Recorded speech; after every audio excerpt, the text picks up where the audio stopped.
Welcome in, everybody. Welcome in. We are all very excited to have you here today for the losers quarterfinals, aka winner makes top four. I think losers quarterfinals makes it sound like not as impressive as it is. The winner of today's game is guaranteed to make the top four. And it will be one hell of a matchup here between our two players. And I am joined here by my good friend and fellow GOAT, Mr. Sci-Fi Code. How are you, sir? Hello. Doing well. Glad to be here. Thank you for having me. Well, what's up, Brian? What's up, Chad, Bro, D, Pero, Draz, Lion? Glad to see you all here. Hope you're ready for an exciting DRL match. We have insane players today. Kayjuro, number 5, Helios, number 10. I think Helios' seeding is a kind of in the qualifiers. It kind of undersells how good of a player he is. Yeah, I think he had a rough qualifiers, like for his standards, right? Yeah.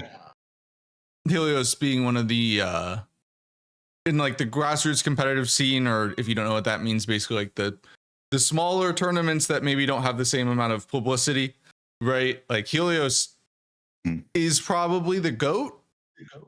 Maybe not like the most wins, but I mean, he's literally topped 3 more events than I know exist, right? Like I think he's probably top 3, like 50% of every Elden Ring tournament in like the open scene, right? Like he's been an incredible player, and Kayjuro is someone who is very much on the rise, right? And hot right now. Obviously an incredibly talented player. This is, to my knowledge, and you know, I've actually talked to him about it before. It is the first time that he has competed in something like this, and he's crushing it, right? Obviously doing an incredible job so far here, and making it all the way to this match. And I mean, the question is just, can he keep it going? Because I think, speaking from the players kind of within the community, where most of the people, especially who get to this point in a competition like this, are a known entity, right? Kayjuro has really come out of relatively nowhere and impressed significantly. And you know, if he beats Helios today, I mean, what a scalp, right? What an additional name to have on your resume, and you know, building the legend of this fantastic player who you know, coming for Sirius's spot as the best competitive player in Germany, right? For sure.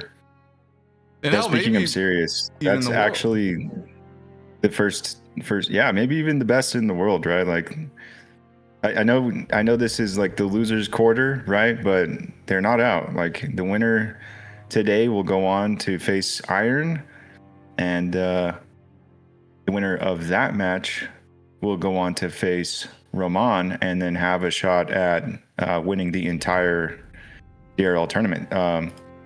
Earlier today, just before this match, we had Forsa versus Roman, an 83-82 game, very close game, well played by both players. But Forsa goes on to the grand finals, so he's waiting for, you know, this losers bracket to resolve. And yeah, it's so gonna be. Of these players could be in the grand finals, right? I mean, yeah, and it's gonna be a demon who comes out of it, because for sure. I you know, coming into the match today, right, or into today, there were 5 players left: Kayjuro, Helios, Iron, all in the losers bracket, right, and then Forsa and Roman in winners. And I feel like of the 3 who are already down in losers bracket, granted, we did see an extra level of pace today from Roman and Forsa that we have not seen from them. They both PB'd today, right? Yeah. But like coming into this match, I felt like whoever's coming from losers actually has the higher like pace potential, right? Granted, they've been more mistake prone, and you know, that's, you know, why they got through.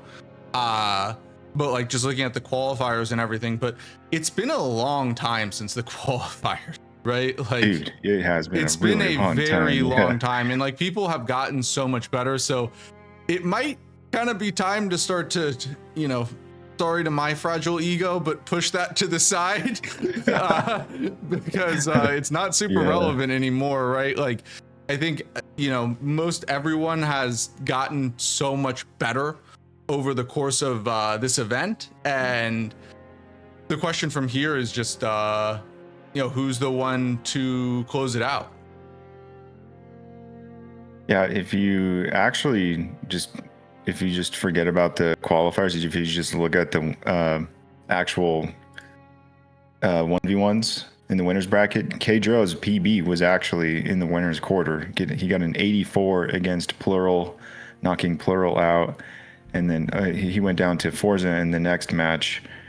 And for Helios, I mean, Helios has been consistently getting 80s. He got an 80 in his first match against me, an 80 against Rakashane, an 81 against Sirius. Helios had a death against Iron, but I mean, he's just ripping 80s, fairly consistently in the winners and losers brackets here. So both players have outperformed themselves in the qualifiers in these head-to-head playoff matches, right? So I think we can just abandon the qualifiers as the metric for their performance, because they've just gotten better. Yeah, I mean, we've seen that, like, I think so many players have like elevated their game for the playoffs, right? And different people come in with different goals, right? And it is such a long event. Like, I will say, I think a lot of these players had a more correct strategy. Like, in hindsight, maybe I peaked too soon. But we are underway here for the first match, not the first match, potentially the final match for one of these two players, Helios and Kayjuro. They are underway.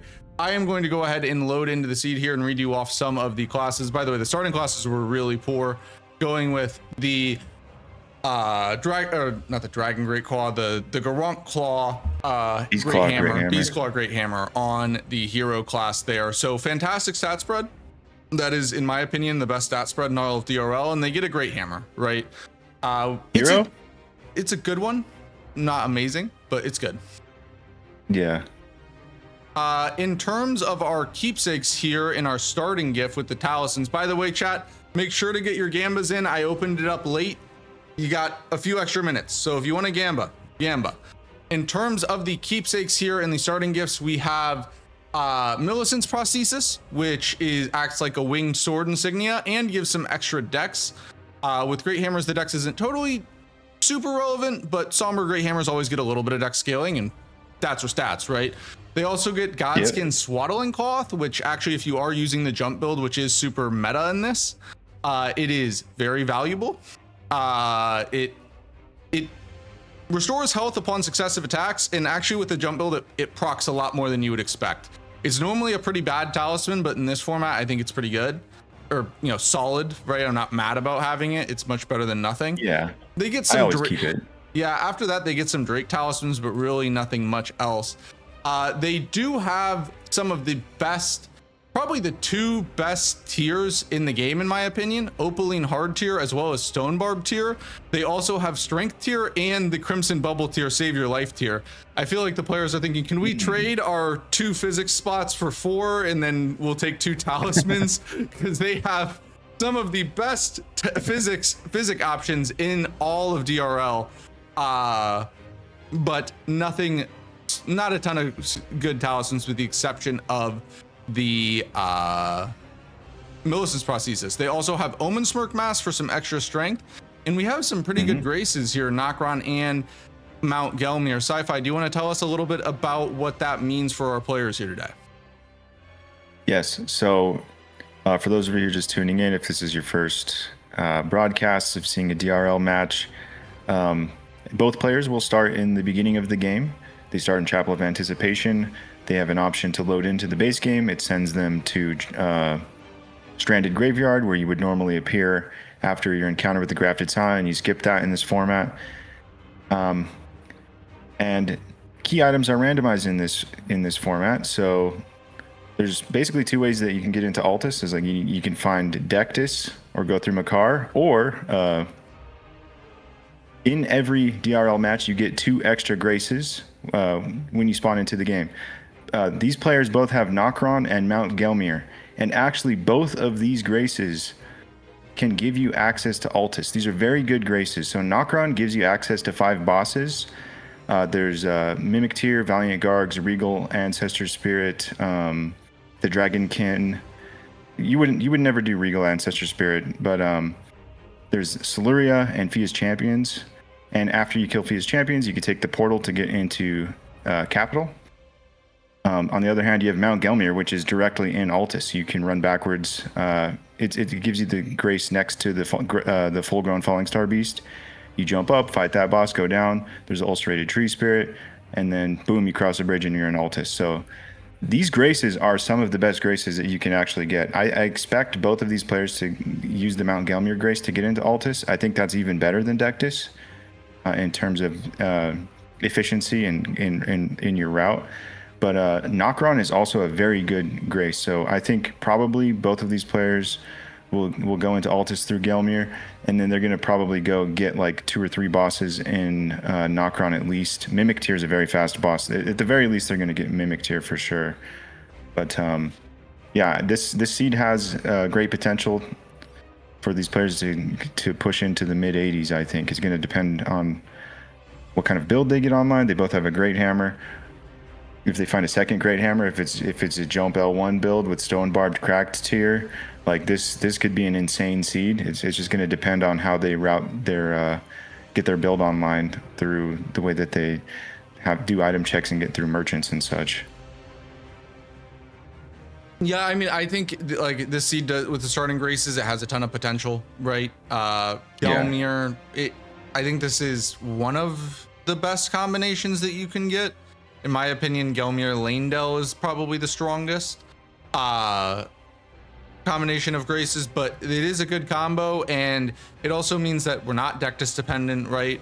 So we're not going to see a Dectus diff, right? Which, while it didn't matter in the Roman versus Forsa game, right? As Forsa was able to win despite not having Dectus, while Roman did. Getting Dectus Medallion is worth like 1.5 points, right? So depending on how close you are to getting an extra point at the end, sometimes it's worth 2, sometimes it's worth 1.5, 2 points, right? So with the margins being so thin, that can be a significant difference. For me personally, I'm happy to see that we have a grace like Gelmir, because that means that our players, we don't have to, it's just another RNG check, right? That's kind of out of the way in case one player doesn't get does not get Dectus. And also, yeah, I mean, even more congrats to Forza, because he put up an insane score today, and he easily could have gotten 2 more points, I think, if he had Dectus. Right. Yeah, 83 without Dectus. Going through without Dectus is just, you're losing like a boss and a half, basically, like you said, right? Yeah, you could have had on up to average. 85. Like it always depends on the seed and everything, but you know, law of averages like 1.5, 2. Also, we see Gold Scarab there at round table, which is a fantastic talisman for this. Like, I have found that in practice, some of my best runs are Gold Scarab runs, because you get so much more money. It's like, what is it, 20% extra runes just always. And both of our players going with the exact same start here. They're doing Liurnia first, and if anyone's confused, like, why would they do Liurnia first? These bosses are higher scaled. It's because you get more money. On average, Liurnia bosses just drop more. The way that rune drops are calculated in this, it's not based on exactly how many they would drop in the base game. It is based off of their scaling value and how many runes the location of the boss in base game gives relative to its scaling value. So it's kind of a weird calculation. TLDR, oh my god, higher scaled equals more money. We see Ash of War Wild Strikes. That's probably the best Ash of War that you can get in all of DRL, in my opinion, at the very least. If you're running a single weapon, I would say yeah. I mean, obviously cannot go on this Great Claw, Regal Beast Claw, mean, one potential consideration for Kayjuro here, he actually has the Great Katana. Yeah, where did he find that? I believe it was in the graveyard, the first graveyard in Liurnia. You know, maybe some potential to run Great Katana here, just off rip before you have jump. Granted, in DRL, it is actually the weakest randomizer format I think I've ever seen for Great Katana, so might not be worth it. This is with competitive randomizer racing, whether it be something like DRL or a check space format or whatever it is, the meta is very dependent upon the settings. Typically, dual status is very strong, and Great Katana is one of the best dual status sticks in the entire game. You slap cold on it and it goes crazy. In DRL though, raw damage output is king. Status effects are significantly less important, with the exception of something like an early Dragon Barrow. So that's part of the reason why we've seen jump meta be so oppressively strong in this format as compared to other versions of randomizer racing. We see a beautiful bail there from Helios, and Kayjuro's about to go in here as well. Also, Gino, thank you so much for the raid, man. Welcome in. Huge raid. I need to do the 1 second here. Curse you, bail. Right now, you will rue this day. Behold, a true Drake warrior, Kayjuro. And Helios, who already killed Bale. Salt of scale as you might be, foul dragon, we will riddle with Beast Claw jumps your rotten hide. Welcome in though, everybody. Gino, thank you so much for the raid, and welcome in everyone as we are underway. This is the losers quarterfinals. What that means, if you're not familiar with the double elimination bracket, basically winner is guaranteed top 4. Loser is out in 5th, 6th place. I feel like that sounds more impressive than losers quarterfinals, in my opinion. 100%, yeah. Top 4 versus losers quarters. Yeah. But that is the technical term for it.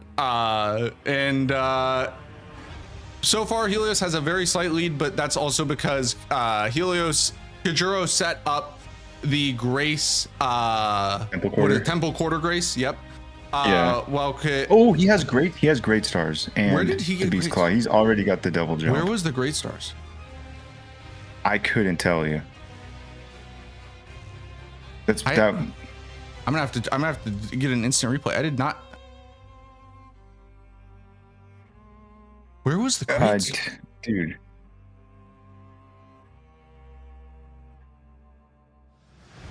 Yeah, I mean, like, Kayjuro having great stars is like absolutely massive. Like, a lot of people love great stars. It's a fantastic weapon, but just the fact that he has 2 great hammers gives him an insanely strong build.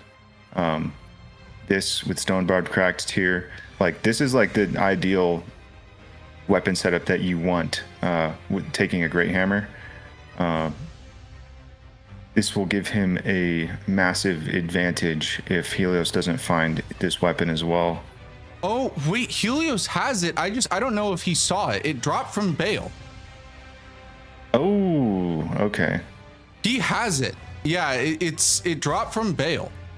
Yeah, he probably just warped, right? Well, I'm sure he'll notice it at some point. It was the second drop in the pool or whatever. Like, there was I think it was a remembrance or something that was layered over it, right? So he has it, but he might have not seen it, and he needs to check his inventory, and he should see it now. Wait, he just turned off recent items. He just turned off recent items. When he went to use a rune arc, you could see the great stars in his inventory. Yeah. Right, but he was looking for the rune arc, and then he turned off recent items. I mean, at some point he's going to open up his weapons.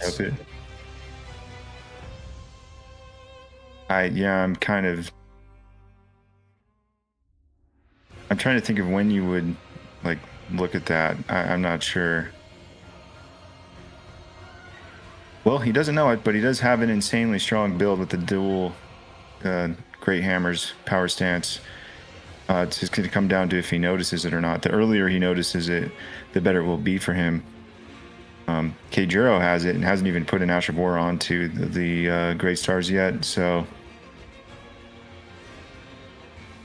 yeah, I know the tense moment of him opening the menu, just hoping he notices. I mean, he's gonna notice at some point.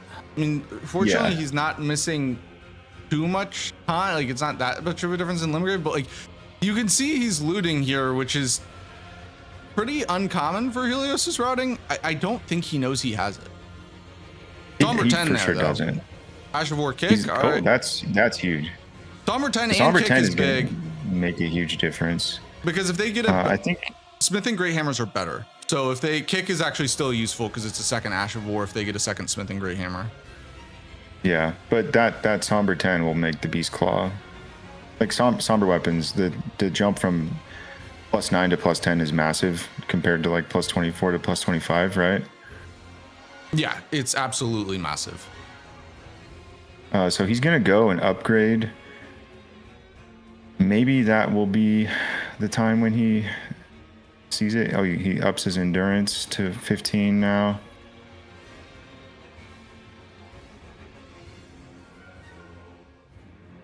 Oh, he sat down too fast before Bernal actually died. Yeah, I know Helios wouldn't loot that. I don't think he would loot that graveyard if he knew that he had the. I mean, he's gonna lose time here, and just with menuing and everything, he's already lost a little bit of like Kayjuro's caught up, which Kayjuro does have a little bit of extra map. Caught up and has more map set up, right? Yeah. I mean, it's still very close, but that's kind of the first little mistake of the game. And you know, in the early game here, obviously if there is a death,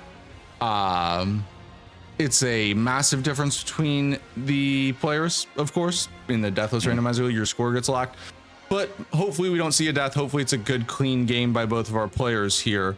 And a lot of times that stuff is decided by the minutia of it, you know, 20, 30, 10, 15, 20 second time losses throughout the course of the run can make a difference. And, you know, Kayjuro here is going to have a massive advantage here. Just look at how much better the damage is on this Elden Beast. Gets the stagger right away. Like, he saved so much time on Helios. And also just because he's going to have wild strikes for this Lamenter, he's going to save time as well. I mean, this Helios is really actually struggling to find the proper one. I mean, this could be a 2 cycle here on the Lamenter. Meaning that I think he's gonna get it, but he should get it. Okay, you got it. Yeah, he had really good RNG there. Yeah, very strong. Yeah, the wild RNG. strikes is. Kayjuro might not even get a teleport. Yeah, Kayjuro didn't even get. He 0 cycled it. He skipped it. Yeah, 0 cycle. Or I guess that's a 1 cycle or whatever you want to call it. Yeah, it's crazy.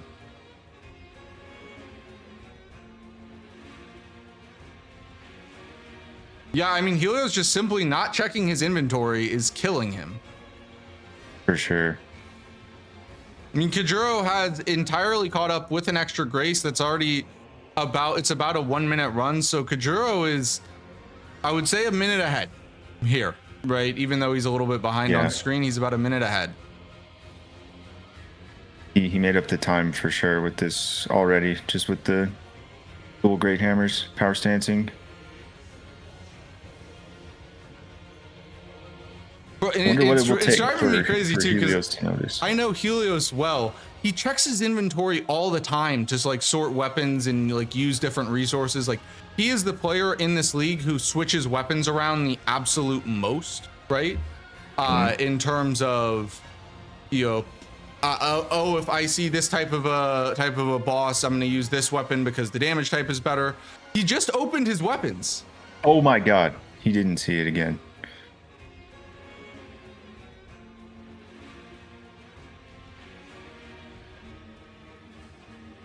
Kayjuro doing the, even though he has 2 great hammers, Kayjuro's taken an interesting approach here, going to. Okay, he had to see it. He had to see it. There's no way he didn't see it. Well, he just sorted by attack power, and it was literally the second thing in his inventory. He's gonna notice. He has to. He's gonna noticed. notice because he's gonna go upgrade his weapons, and then he's gonna have to unequip the Beast Claw Great Hammer and re-equip it. I think he's gonna notice at that point. Well, it's also we can't get his audio. You don't have his audio. It's possible he's noticed by now and just there's no reason to necessarily equip it right now if he's gonna drop it in just a second anyways when he goes to plus 25, right? Yeah. Yeah, what I was going to say is Kayjuro here going to the Duelist Catacomb and then going into patches. He may go to Roundtable one more time. I wasn't sure if he got all of the Stone Sword keys at the Twin Maiden Husks. But if he goes and kills patches first, he can get the patches bell bearing, and that's just another merchant to check for any useful items. Like you can get Claw Talisman there, you can get the Raptor feathers, you can get the Gravebird quill armor. Anything like that to just make your jump build even more strong. Dude, is he gonna Helios see it? is also going to be routing an early merchant going into Dragon Barrow. Bro, he's not gonna drop because he just okay, no, he saw it. Okay. He saw it. We don't have to. Okay. Yeah. So we were hyper fixated on that. With Great Stars he only just now noticed. I feel like he almost only just now noticed. I think that, but yeah. In any case, no, that's a huge difference maker. The number one thing I don't want to see as a viewer, as a commentator of this match, is an imbalance in builds. I want these players to both have the best tools available to them and have just a straight head-to-head fight with the as equal of a build as possible. One player getting a power stance Great Hammer build over another would just be an insane imbalance, right? And I want this to come down to execution and skill and routing, and not just because one player has a different weapon or so. So Helios picking that up is huge, and we're seeing actually a difference in routing right now, which could pay off in either player's favor, right? If Kayjuro finds a good weapon here at patches, then the time that he's spending to go do this is well spent. If there's nothing good here, it's a little bit of a time loss. And if Helios doesn't do this and it is a time loss, then he can make up that minute or so that he lost to Kayjuro, right? I mean, very slight for me. I tended to earlier on in the season, I did not check patches bell bearing that much, and I think a lot of players didn't. At least my training partners, right? We started to do it more often as it comes in later, because it is also a very massive shop, and this is a scary fight for Helios here, as he has his own mimic tier, and he was two-handing, so that means that his mimic will also have a weapon, and that mimic always hits like a truck. Yeah. And it has Endure on Great Stars, which makes it tankier and gives it insane hyper armor.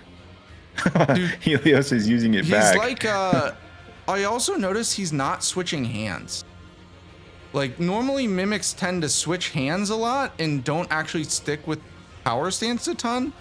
I almost wonder if because he has Endure plus power stance, because the only power stancing NPC that I can think of, right, with the exception of like Horn Scent or something, is the Fia's champion. Fia's champ, right? That has and he just spams endurance. Yeah, like his AI, this mimic is acting exactly like the Fia's champ, right? And Helios now is at half health and the mimic's at full. This is a disaster, and Helios has to mog out. I mean, ultimately, I think the right call, but smart. A time loss, an unfortunate time loss, but so worth the not dying early. Bro, I would be putting on Wild Strikes. You bought Wild Strikes, put it on your weapon, drop it, pick it back up. You know what I mean? Yeah, I'm not exactly sure. Wild Strikes, you walk into this thing and you just hold L2 and it dies. I'm not sure how that interaction works, but I do feel like the Endure made his AI. I've never seen Mimic act like that. Yeah, normally they're a little confused with their weapon and keep spamming, like switching weapons and stuff. Yeah. And then like two-handing it. He was just like locked in. I'm pretty sure it like just took over the Fia's champs like programming. Oh, I have Endure? Okay, cool. Yeah, I have power stance and one Endure, yeah. Like He got the memo. Yeah, another thing that made this a little harder for Helios here is that he only has a +1 Sacred Tier flask. Right, so his heals are not healing. Yeah, I mean, he has the ability to get to +2, but he just never sat to upgrade it, right? He has the second Sacred Tier. But yo, this, I mean, like, whenever I power stance, like, I would obsessively do this, but going through a fog gate, you press the start button, you push A, it opens it goes right to your weapon that you have equipped in your right hand. I would push X to unequip it, or push A. I would always unequip my right-handed weapon going through fog doors because of how scary Mimic is whenever I was power stancing. Yeah, and I think Kayjuro now has a sizable lead early. I mean, that would have saved Helios there, right? We'll see if what Kayjuro looks like with the Mimic here, but Helios has had 2 minor time losses, with the mistake having to kill Bernie twice, and then the Elden Beast fight, and actually 3 because of Lamentor as well, right? Right. And then I would consider that a major time loss, right? Well, Kayjuro has played very clean, no notable mistakes so far from Kayjuro, right? Obviously very early on in this match, but so far Helios has made a few mistakes, and Kayjuro really hasn't made one of note, right? Obviously no player is perfect. I'm sure there are little 1 and 2 second time losses throughout the run, but really great job. Also, Kata, thank you so much for the raid, by the way. I really appreciate it. Welcome into all the raiders. Thank you so much. I hope you had a great stream, man, and appreciate the support. And thank you to Gino as well. I forgot to give you a shout out, but thank you. Appreciate it. Welcome in, raiders. Sure, it needs more water slugs. Sorry, Who's. I have to go into the underwater mines again. No, you cannot play. Now is not the time for Subnautica. Okay, Kayjuro somehow got his weapons off in time. You can, if you're good about it, you can, right? I remember there was one funny seed where I had 6 weapons equipped jokingly because I had like every single god weapon you could ever want, like poker, blasters, zamors, omen killer cleaver. I had everything, and I jokingly had 6 weapons equipped. And I remember I went through the Mimic Tier fog door, and I was able to unequip like 4 of them before he spawned he's like spawned in. If you're really quick, you can unequip a weapon in as you're passing through the fog door, even if you're not preemptive with it, but you have to be kind of staring at what the boss is, right? And very attentive. Yeah, the one that his quick reaction time saved him from a painful Mimic fight, and that was like one thing that could have helped even the time loss from Helios, is if Kayjuro also had a kind of a Mimic issue, but he just immediately noticed it. So Helios is gonna have to find another way to catch up here. And Night of the Solitary Jail. Yep, Kayjuro backs out. As both players did. That's a skip for sure. Yeah, that's an intelligent skip, because that guy, if anyone doesn't know, those DLC NPCs, they when they get put in base game, man, they really scale improperly. Solitary, I don't know what the deal is there. Is a menace to society in any location, but especially in Dragon Barrow. He will probably 2-shot. Definitely 2-shot with this. A jump attack might just kill you. I think he could live with jump attack. Yeah, but you never get jumped attacked when you're at full health. It's always like, oh, I got chipped and then jump attacked, and now I'm dead. Now Kayjuro is going straight for the Deathrite Bird here, not the Deathrite Bird, a Geel, without despawning the NPCs. I mean, it's an aggressive strategy. It's not one we see super often, because you can just do what Helios did. You go into the zone where a Geel would fly in, and then you duck into the tunnel, and pop right out. But actually, Kayjuro even skipping the tunnel entirely. That's interesting. Wow. I don't hate it. It's not something I've really seen much before, but I don't dislike it. I mean, that is a longer check, right? And if you feel fine about just taking on the Agil replacement with all the ads, right? I can't fault it. It might even be better. Yeah, just looking for ways to save time. Like that's a creative way of routing this that can make the difference between, you know, 84, 85.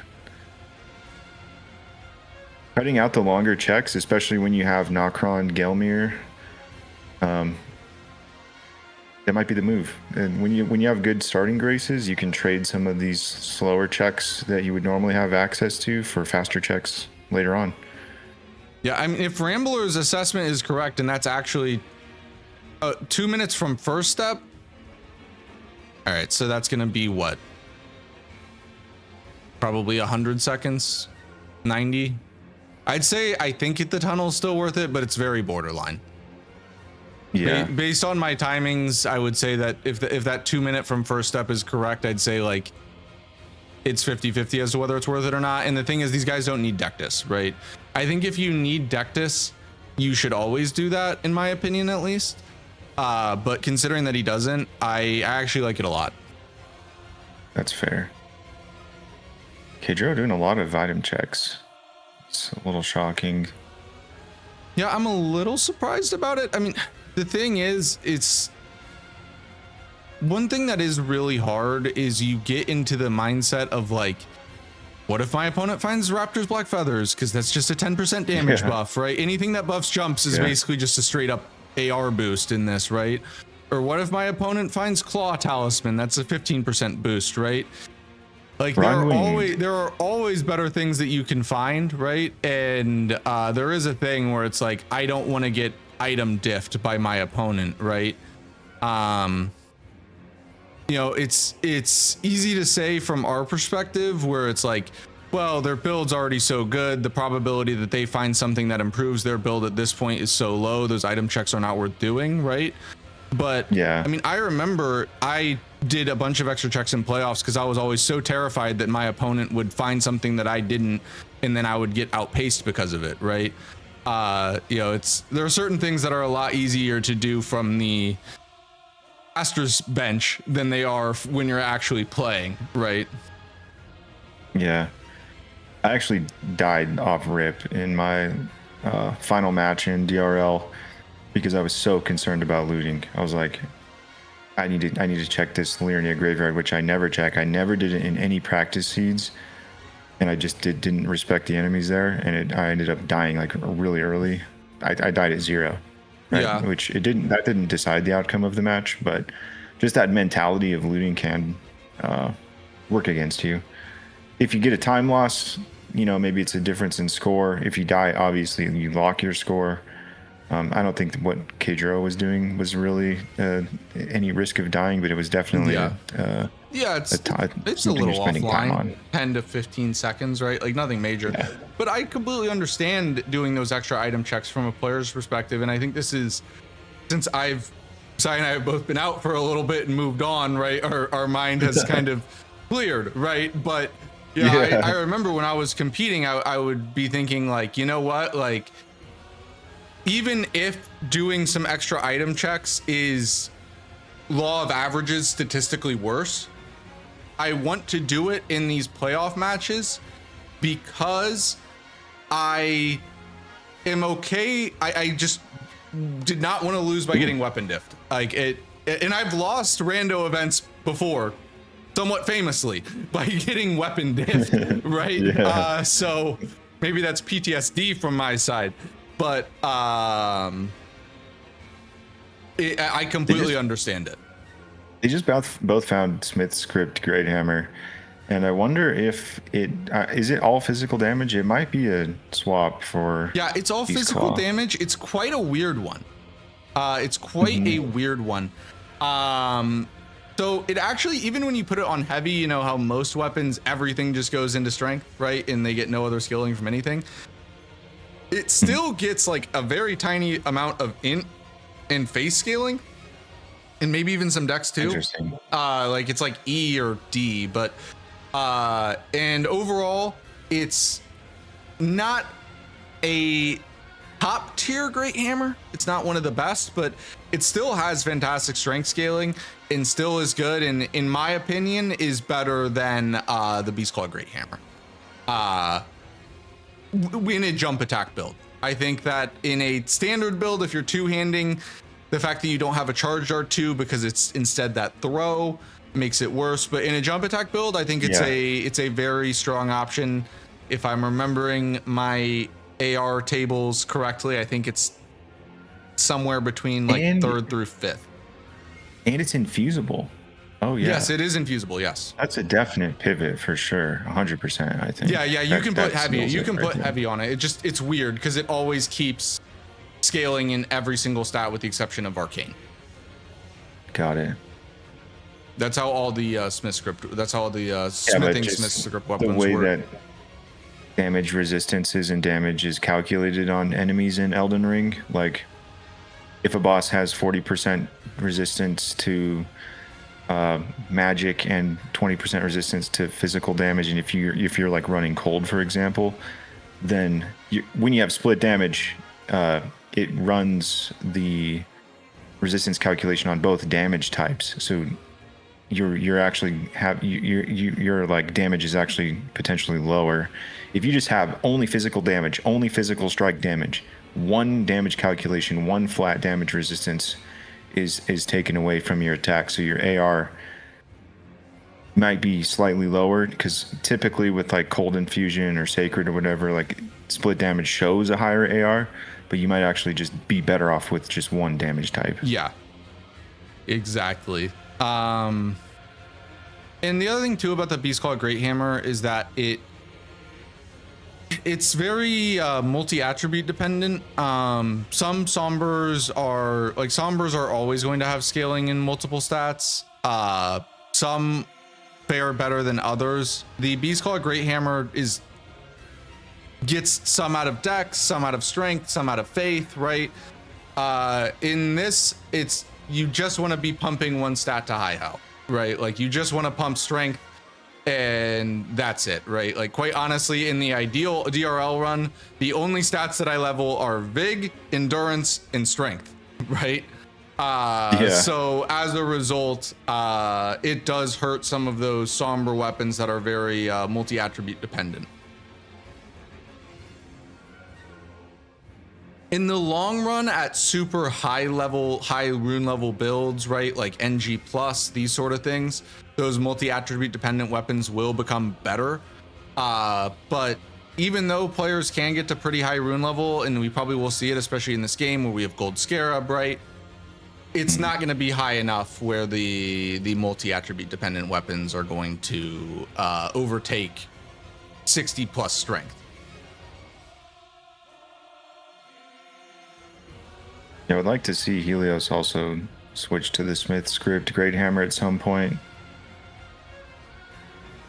think in this format it's very easy to, like, it's not like super vital right now because of the scaling here is very low, and the difference, they're not going to save, one jump L1. A boss isn't going to die that much faster with in Weeping between the Beast Claw Great Hammer and the Smith script. But just the fact that it's infeasible is going to really matter when it comes to like the higher scaling stuff like Altus. Yeah. Gelmir, Nokron. As of right now, there is a potential argument that the Great Claw is better, because typically without having mini stats, sometimes those multi-attribute dependent weapons can be like in the split damage scaling. If you have no stats or incredibly high stats, they're better. Where like if you have kind of middle of the pack, right, like 30 to 20 plus strength, right, it's gonna favor the just going heavy, right? Yeah. So it's not too big of a difference right now, but we're gonna see the first Dragon Barrow of the run, I mean, this is a very high skilled area, but pays out a ton of runes. If it goes well for Kayjuro and pays off, right, he could get so much money, so many stats, and really take over here. But also, it is a very scary region. Looking at his health bar, I think he has, that looks to me at about to be a 40 vig with a rune arc. I think pretty much exactly. Yeah. So, you know, he should be good, but in Dragon Barrow, you can still get 2-shot, right? Dragon Barrow scaling is relatively equal to that of Malekith in terms of the base scaling numbers as is applied to Rando. So it's a huge jump compared to like Limgrave Liurnia. Yeah, any single mistake could lead to a death potentially here. I noticed that he drank his physic before going through the teleporter, and I don't think that works. It does not work. Yeah, he just didn't get it. Gets 110,000 runes from killing this bell-bearing hunter. And that's the reason why people go to this Dragon Barrow area relatively early. I mean, we're at score 20, 35 minutes. Going here, you can get a massive rune injection. The scaling is super high, but depending on the bosses, like this Blue Loretta. It's either Blue Loretta or I think it's Blue Loretta. It could also be a Mausoleum NPC. It's a little small on my screen, but that enemy, yeah, it has to be Blue Loretta. That enemy's too big to be an NPC. Yeah, Blue Loretta will pay a lot. I can't see what's on the left down there. It was something larger. The Knight's Cav replacement. Oh, by the way, if people are curious why there are so many remembrances from bosses, it's because it's part of the randomizer settings. Remembrances can only be from key item checks. So there are 25 remembrances in the game. Obviously, that includes all bosses, even the ones you're not going to see in DRL, right? And a lot of key item checks you're not going to see. But overall, there is a pretty high odds of getting remembrances from bosses here. Right. So that's why you see it a lot more commonly than you would in a normal randomizer run if you just kind of boot it up with stock settings, right? Yeah, so Kayjuro had like a foul foot or something is still active even after he used it on the first boss that he fought. It was still active. He got 250,000 runes from killing Blue Loretta here. And he's double dipping too, because that's foul foot plus gold scarab. The foul foot and the golden horn tender, those two do not stack with each other, but they do stack with gold scarab. So you can double dip actually. And if you get the raining golden leaves, you could triple dip, which is a rare weather condition that I actually don't think can happen in Dragon Barrow, because Dragon Barrow is forced to be always raining, I believe. But it is a rare weather condition where that boosts your rune acquisition by 10%, and then that stacks with gold scarab and a foul foot or tendy. Deathbird here, I mean, be crazy. Really good Dragon Barrow. Like, this is pretty ideal. Easy bosses, you're getting a good amount of money. You know, maybe you'd like to see something with a little bit more value. Like, you always love to see a Rykard or a Margit because they drop a ton. Margit. But quite honestly, they started Hero. So if you start Hero, it's the best starting stat spread for DRL, in my opinion. I agree. Yeah. Oh my God, Kayjuro with the pop off no there way. as he finds the Raptor's black feathers. I mean, you know, Helios doesn't have that yet. We'll see if he gets it. Obviously could be a difference in this match, but I will say to this point, the difference has just been, I'm not saying Helios has played poorly by any means, but I mean, Kayjuro, maybe the Loretta, he got a little tagged too much, maybe a little close. Yeah. But I mean, I really cannot fault anything that he's done. This Godskin Snail, though, I don't think I could. Yeah. He's leaving. Yeah, that's smart. That's smart. I mean, Kayjuro is playing this smart, not making. He hasn't really made any small mistakes, and that's an interesting way to jump down there. Yeah, I did not. I have not seen that before, so I thought he was going to die because he misjumped. My heart dropped for a second there. Yeah. And that early Dragon Barrow really paid off. I was talking about why is he looting? Why is he looting? Well, he just demonstrated why he's looting. He just found the build, like the cherry on top of the cake, you know, like he found the the second raptors, most valuable item you could get. Claw Talisman being one, and then Raptors or Greybird Tranquil Feathers being two.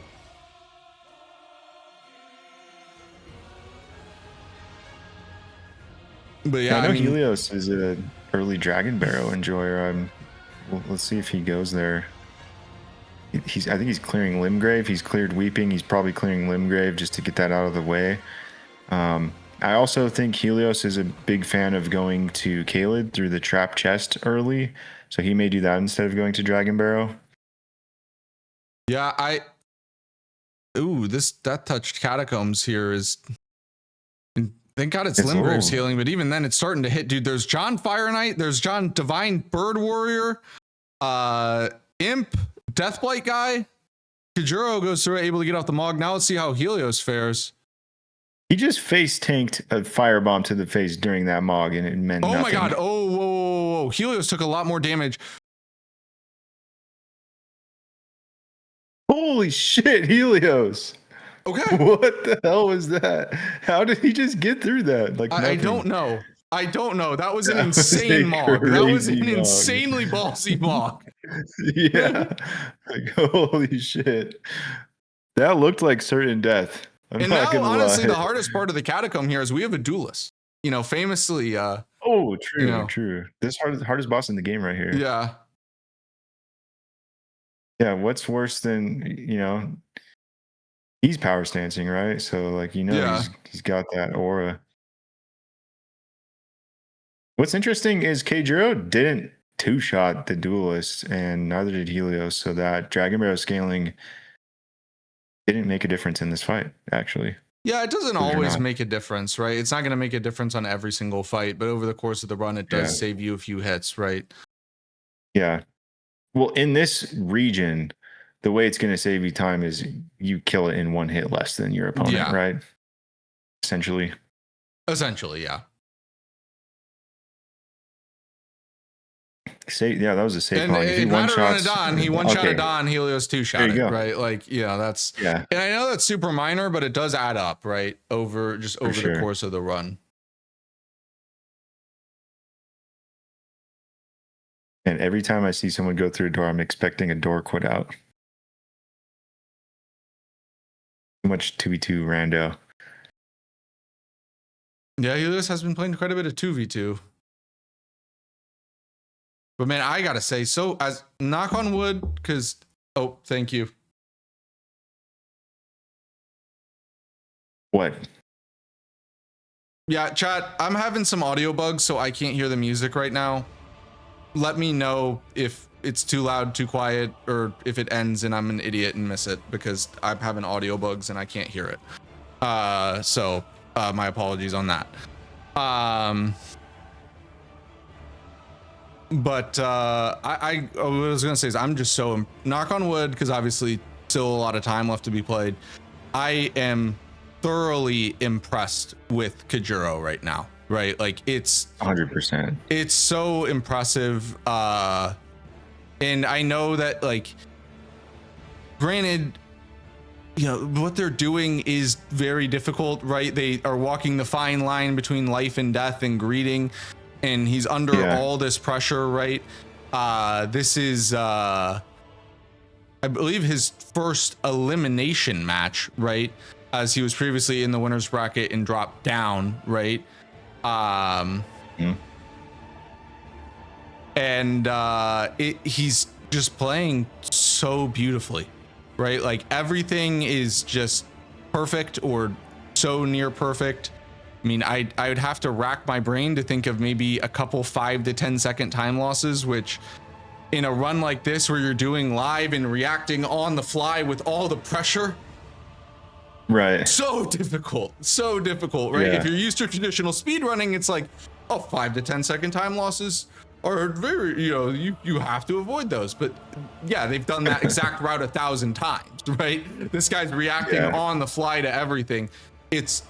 I'm so thoroughly impressed, and We'll see if he can keep it up, and we'll see if Helios can mount a comeback. Because I mean, Helios is right there, right? You could say the same thing about Helios because he is right there. It's just a handful of little mistakes, right? That are really the difference here so far.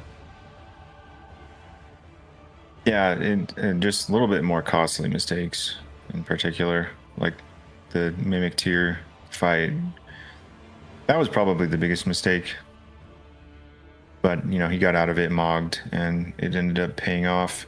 He's just clearing Limgrave right now. Yeah, Kayjuro, like you said early on, like just kind of came out of nowhere. The first time I encountered Kayjuro as a player was in series challenges, you against the pros randomizer format, and that's the first time I ever saw him. He came out of nowhere. He was just like putting up insane like 1 hour 15-minute, you know, base game rando times, and I'm just like, who is this guy? Like, yeah, I don't know who this person is, but they're actually like insanely cracked at the game, right? Like, and we're seeing them today just put on an exceptional performance already. And especially, like, I think you and I can speak to this well. Like, yeah, I've been around the kind of the grassroots scene for 2 years, right? Obviously, there are always new faces who come up, right? But normally they kind of have an ascent, right? Yeah. It's especially with how high the level has gotten in the last few years. It's very rare to see someone kind of come out of the blue and be at such a high level. I mean, obviously at this point, like, he's, you know, had a fair bit of practice, but still, like, if you do the comparison, this is Kayjuro's first event, to my knowledge, or first event like of this, you know, of this like, caliber, right? To my knowledge, this is Helios's like 20th. I don't know, right? Like, there is the experience gap here literally could not be wider. Yeah. Like, Helios, But I think he's just one of those rare talents, dude. Helios is the most, out of anybody, he's the most experienced player. He has competed in more things than anybody. I think I can say that pretty comfortably.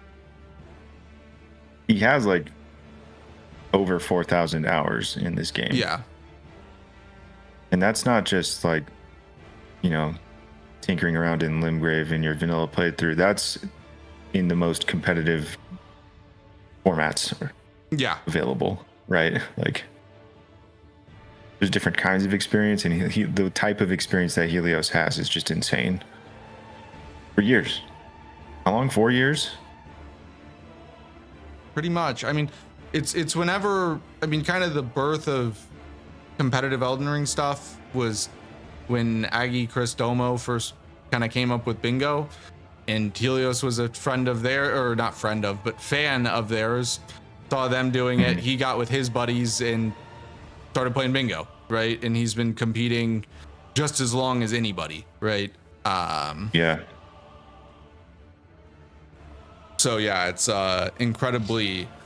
he's incredibly seasoned, and it makes it all the more impressive just what Kayjuro is doing, right? With his relative lack of experience. I mean, the thing is, score is still close, right? I mean, they're actually literally tied. I mean, Kayjuro's about to 1-up right now, but I feel like Kayjuro's still in the Kayjuro lead. did a routing difference, right? Yeah, Kayjuro has more map still, and Kayjuro's also done Dragon Barrow, right? Because Dragon Barrow is kind of one of these things where if you do it, your pace, if you think of your pace as like a line, it like goes here and then it dips a little bit because those fights are slower in Dragon Barrow, but then you get the power scaling and then it goes up, right? It's an investment in pace is the way I would call early Dragon Barrow, right? Yeah, I'm curious to see how skipping Limgrave Tunnel works out for Kayjuro, because he did just outright skip a boss, and I highly doubt that he's going to go back to it, right? Yes. That would be like the major difference in boss selection for these players, because Helios can technically go to Dragon Barrow whenever he wants without any time loss, right? But it's probably inefficient at this point to do Limgrave Tunnel. Part of what makes it efficient is going to make the Agil replacement fight a little bit easier, right? I think though that they shouldn't have a. I don't think he should run out. I think he should have plenty, right? And if in the end his pace is so good and he ends up doing like Blue Dancer versus that tunnel, if the timings that Rambler gave me are correct, it's 20 seconds at the most, right? The only reason why the main reason why you see people not doing Blue Dancer tunnel earlier is not necessarily because it's so slow. It's because it's just scary. It's at the edge of whether it's worth it or not time wise. It's like very on the line, and it's incredibly scary because of the running of the running section, right? You have to jump over a bunch of voids, and if you get shot by one stray arrow or one stray enemy pushes you off a ledge, and it doesn't matter what their scaling is, right? Game over. Yeah. We should actually see the Dragon Barrow numbers paying off here. I mean, we're seeing it there that Loretta got deleted. Yeah. Helios Wild Strike's Dancer, though. That went a little bit faster than how Kayjuro did it. Just still power stancing. Another nice thing about the power stance builds is the crouch L1s are very good. With Great Hammers, it hits twice and steps forward, so those can be very good against NPCs. So another buffable talisman, or a nice buff talisman that you can look for if you're going to be doing looting, like we saw from Kayjuro early on, is like the Retaliatory Crossed Tree talisman. It can increase the damage of your crouch L1s. Yeah, the Loretta got absolutely blasted by Kayjuro, but Helios is also has an insanely fast fight as well. Yeah, Helios had an insanely fast fight, but Kayjuro is, to me, it seems like he's making time up in the margins of the fights, right? My question is Helios might be outlining him, which is something that's much harder to notice. It's just like little deviations in terms of not running the exact straightest path from A to B can cost a surprising amount of time. And that's something that's very hard to see. My guess is that's how Helios is able to keep this so close still. I think he just has to be outlining him very slightly. All right, Kayjuro was able to get the meta down before the phase transition. We'll see if Helios can do the same. That could be a boss where there's a big time difference, right? Because Metter phase transitions, flies up. It's like a very obvious time loss, right? We'll see if Helios is able to have the same type of a fight there. And then a single cleaner out night. And Kayjuro going for the Cemetery Shade Catacomb. This is interesting to me because he did skip Limgrave Tunnel, and a lot of people would skip this catacomb too. Probably for a similar reason. It's just on the edge of worth it, but he's going to do this one. Yeah. I mean, the other thing too is people have different timing philosophies. In my head, this is surprising, but I mean, I will say the main reason why people skip this catacomb is because it's kind of scary. Helios is able to get meta down nicely. Smart. Yeah. Insanely smart. Utilizing the wild strikes really well. Yeah. He also got a pretty nice opening attack. Meta was doing like a super delayed gigantic slam down. And he just jumped up, staggered, disrespected the attack, got the stagger, and then wild strikes. That was a really fast way of getting through that fight. Wait, Helios has kick. He could have used kick on the clean out 90. Obviously, he doesn't have it. Well, yeah, I think it'd be a little slow here, but theoretically, yes. By the way, Helios has transitioned over to the Smith Script Great Hammer. Yeah, he sat at the Grace before the Putrid Avatar or the Deathrite Bird replacement and put the heavy attunement on it. He does only have like 37 strength, so technically the Beast Claw Great Hammer does have higher damage than Smith Script at this point, but again, the split damage difference, having holy versus pure physical. And there's a Death Bird for Kayjuro. both the players are at a really nice pace right now. As of right now, if you were to extrapolate their pace to an entire run, they're both on 80 pace early, which is insanely good. 80 pace is 10 bosses every 15 minutes, right? So they're at 35 with 7.5 minutes left, or Helios, I guess, slightly below it, right? But normally you don't hit 80 pace until hour 15, hour 30, sometimes even later. Like if you even hit it at all, right? Being on pace this early is insane. Because like you think about it, you do like your looting and your map setup and all this stuff at the start, right? You need to claw back that time because there's still labor that they've put in terms of map setup and things, as well as just the standard time loss of you have to go to round table, you have to upgrade your weapon, right? And they still have really not even gotten the fruits of all their labor at the start, right? So it's just that impressive that they are at this pace so early. They are absolutely cooking. Oh my god. Holy shit.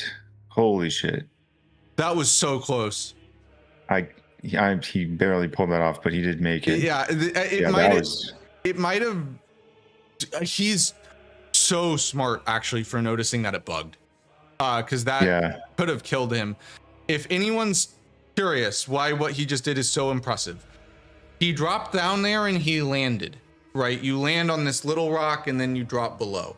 You always take damage on that little rock because it is just high enough where you don't die. He noticed that his torrent did not, he noticed that he did not take damage, but got a second jump back and jumped back onto the rock. And because the game didn't realize, somehow gave him his jump back, but it didn't realize that in terms of the fall damage calculation where he fell from, had he not reacted to that and jumped back onto the rock a second time and gone all the way to the floor, he would have died. Guaranteed. I mean, I've seen players lose runs that way. It's always very unfortunate where it happens, where it just doesn't register torrent as landing. Incredible save. Incredible save there by Kayjuro. I love that these players are just, they have completely different routing, but they've been just fighting the same bosses for the past like 10 minutes. I mean, their routing's very similar. It just, some of the order of operations at the very start of the run was slightly different, but very similar.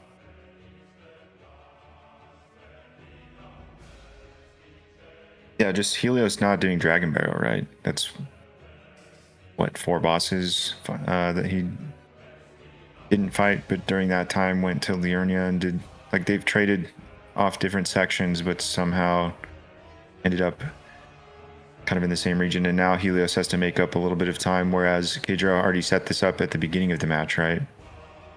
Now Helios has to run to Temple Quarter Grace.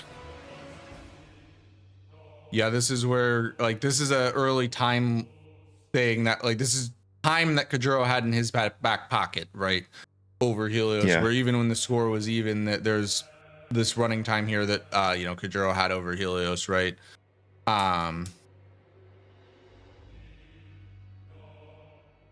But yeah, it's still incredibly close. Yeah, that graveyard's always a skip. And especially at this point, there's no need for Kayjuro. Literally, and maybe not literally, I'm sure there are a few minor things. The only realistic thing that they could find, that Kayjuro could find at this point, would be Claw Talisman. That's like the only major thing that you would want at this point. Oh, Helios gets sniped by a lamprey. That's really annoying.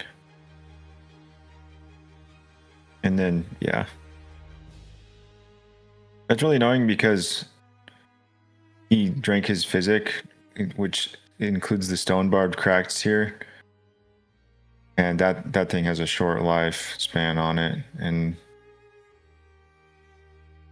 he should still get a good stagger out of this, but yeah, he's like, the stone barbed cracked here effect is gone. It didn't matter because he still got the stagger, but. And Helios gets it down. Yes, Jack, Helios did skip the grace animation, but that is a mod. In order to make the pace just faster in the game, a mod is applied that speeds up the grace lighting animation by almost, it's like 4.5x, almost 5x. We call it grace jorking passionately in the community. But yeah, it's a fast grace lighting animation just for the sake of speed, increases scores, right? Makes it less time spent lighting graces, because it does take, I think, what it is, 4.6 seconds to light a grace. So yeah, if you consider all the graces that you light during the run, right, that's you probably get like a point just because of an extra boss, just because of the fast grace lighting animation. It really does make a difference. It's not just a nice quality of life difference. It's actually, like, for the players, it's better for everybody, because the way that the time is calculated in this game is based off of your in-game time. And because of the length of the grace lighting animation, the optimal way to light a grace is to do what's called grace warping. So there's a way to angle your approach to a grace, and it allows you to open the map while you're touching the grace, and then you could just warp to it immediately. But that ends up, you're adding load screens every time you touch a grace, so the casted matches take longer. You already have a 2-hour format, so it's for the players, it takes longer. It's just like it improves everything. Yeah, I love it. It's one of my favorite mods that has ever been introduced, and I hope every format has it, because it's just better.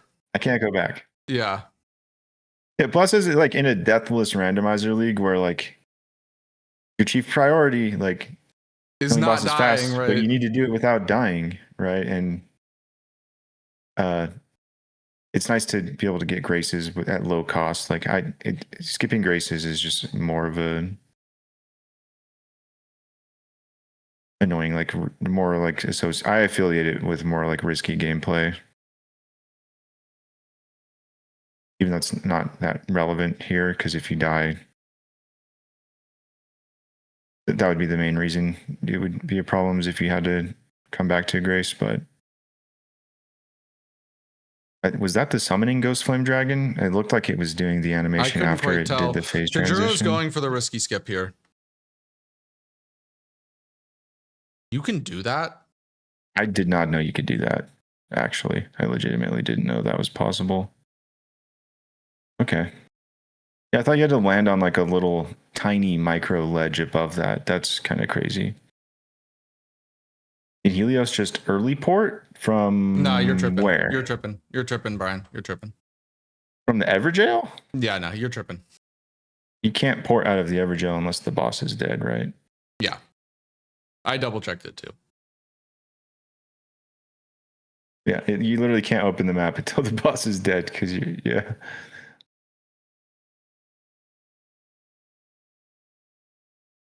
Yeah, so Ghost Flame for Helios now. I think Helios is going to do the skip too. I don't think he'll do it the same way as Kayjuro, but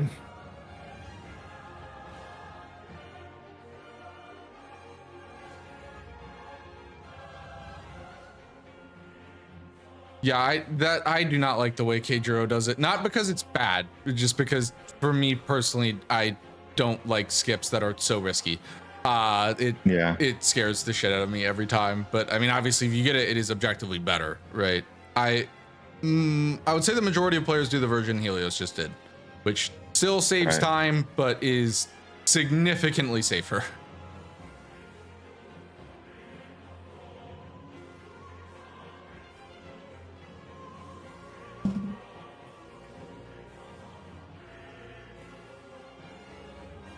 Of a friendly flamethrower to the face. Okay, Jero is doing the tombstone skip down to the Liurnia cave. I've seen some people take fall damage here. Yeah, you know, famously Jeff died there, right? Yeah. I've seen certain people die there. Yeah. Speaking of free skips, right? Yeah. Everyone says every skip is free until they die to it when in a crucial moment. Dude, this cave is just so terrifying to me. By the way, for anyone who doesn't know, it looks bad. There's a tree spirit. There's a watchdog. There's little hands. Oh my god. Just to be very clear, Jeff and I are friends and we banter back and forth. There's no actual drama. Yeah. I make fun of Jess for dying to skips and Jeff makes fun of me for dying to greeting to bosses. You know, it's how the relationship goes.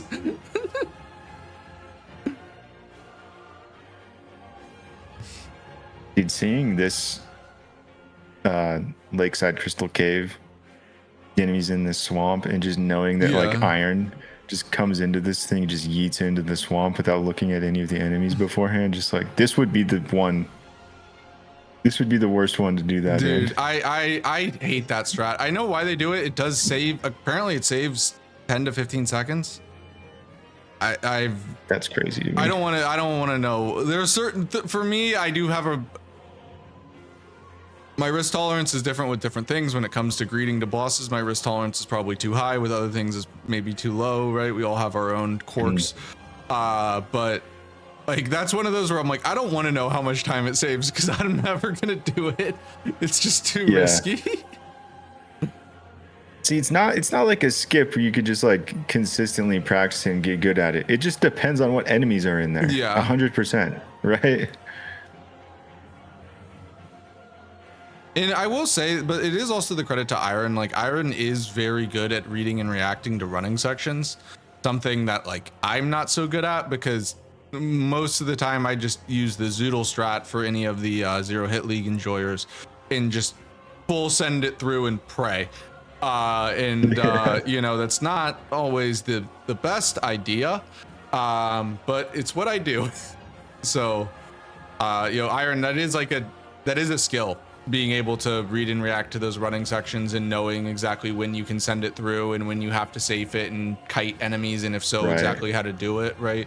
And something that Iron's incredibly strong at, maybe the strongest in the entire league. For sure. All right, Jeff, how much money you want to put on it? 100 times in a row without messing it up one time?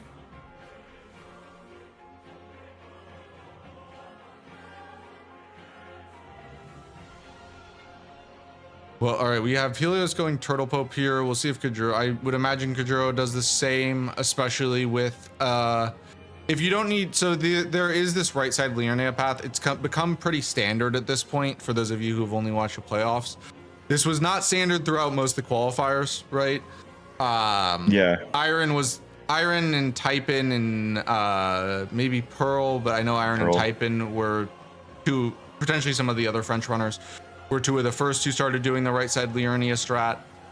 I saw it and I started doing it, as well as, you know, my training group, right, including Helios and Sci-Fi.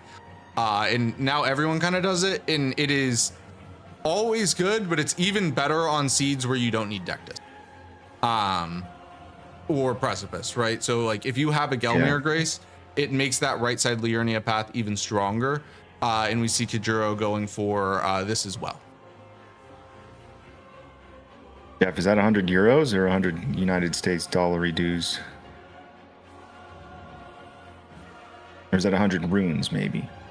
By the way, fun fact, this was tested by Link. If you have a Death's Poker in like int and stuff, it's faster to kill Turtle Pope. Shockingly.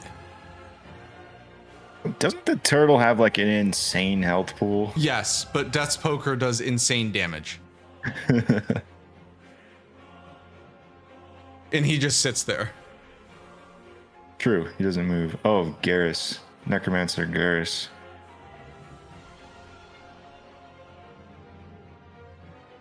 But when you have two giant hammers, what can Garrus do? Nothing.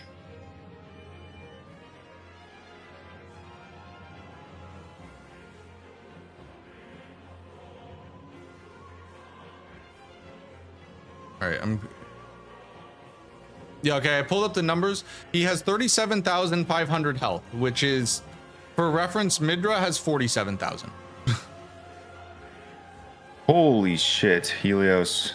That was horrifying. How did he not die there? I feel like that was death. That I feel like that was death. No, I also feel like that was death. He just must have like clipped in earlier, like a higher up section, and he didn't even take fall damage, dude. I don't know. That was extremely sketchy, but he got through it. It's one of those things where you're like, I know I should have died there, but I didn't, so I guess I just keep moving on. Dude, sometimes I mean, you kind of saw him stand there and just be like, what? Yeah. He's like collecting himself. Like, yeah. What the hell?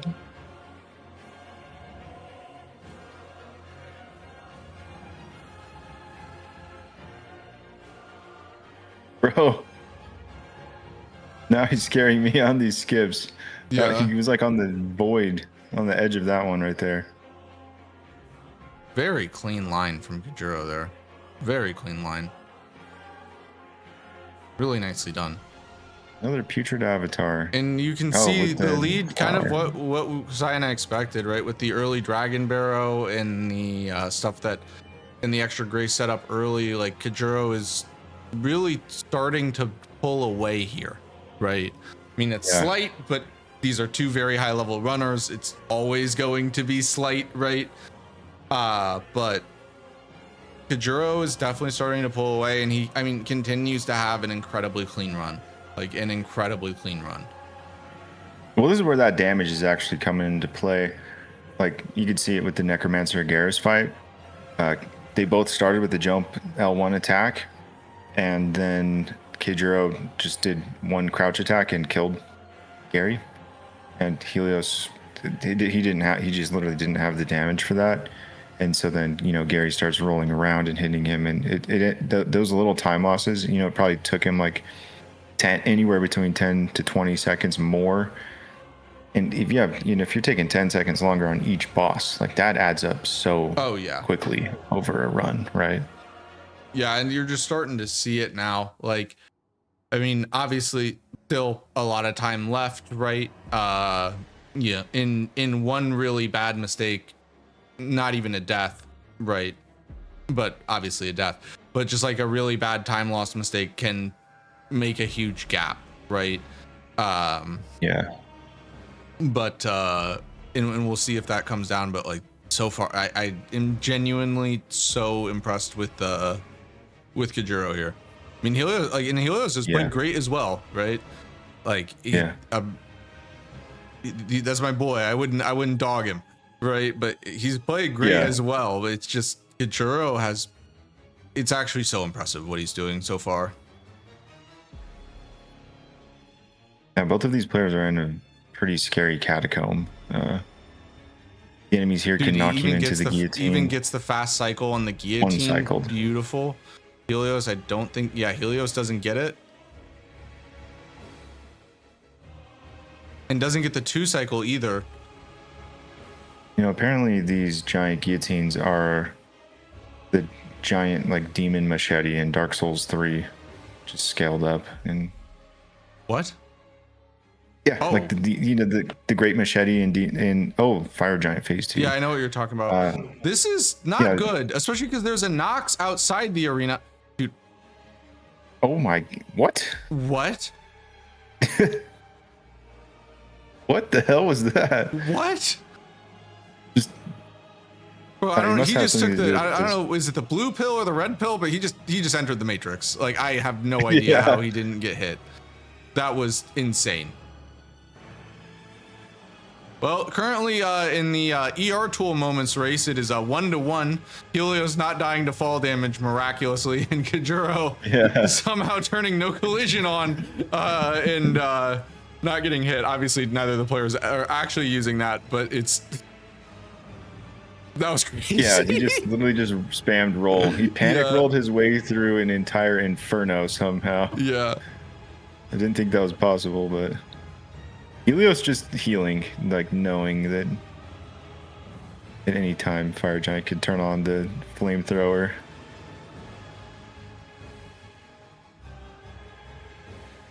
Yeah, I really cannot believe how Kayjuro did not die, dude. He looked like Steve McQueen saving, like running through the towering inferno, dude, just like dodging it everywhere. Like it looked like it was like a movie, like he was like a movie action star. He was the main character for 5 seconds there.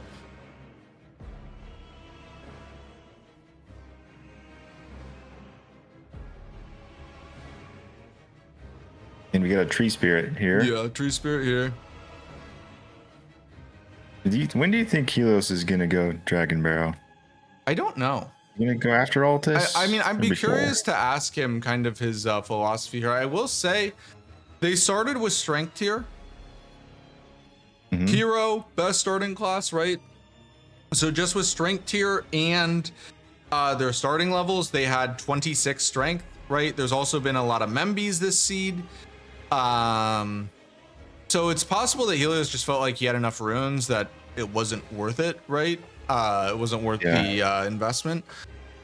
I mean, we'll obviously see how the rest of the match goes, but I'd be curious to get kind of his thoughts on that afterwards. Yeah. Oh, he's going now. He's going now. Okay. He just ported to Third Church of America. Well, there you go. There's your answer, Si. This now is when he goes to Dragon Barrel. And Kayjuro's in a bit of trouble here. Nox and Demi-Human Chief, probably two of the most annoying duo bosses that you can get, right? Like, not ones that if you only play base game, you might think like, oh, these guys were very easy, but they're super annoying in random. No, just straight up obnoxious, dude. Yeah. I don't know if Helios will find Raptors. It depends on his line through here. Raptors was in the graveyard. Yeah, the graveyard by the Deathbird. So the thing is, the Deathbird is a nice, easy boss. You have 2 strike weapons, right? I could totally see him going to that Grace and but he could do the left side route. He could do the left side route, like that right side route. I think was initially, I don't know if he brought it to me first or whatever, but that little jump thing, I remember Kayjuro was in my chat when I was cooking it. So I think he might have even initially proposed it to me. I think he actually did. So I don't know if Helios takes that line, because that was one of the most recent adaptation and line changes. And also the main reason for it is that you get to sit at a Grace before going to the Avatar. At this point, considering the amount of strength that they have, maybe not as relevant, right? So we'll see if he actually does decide to do it.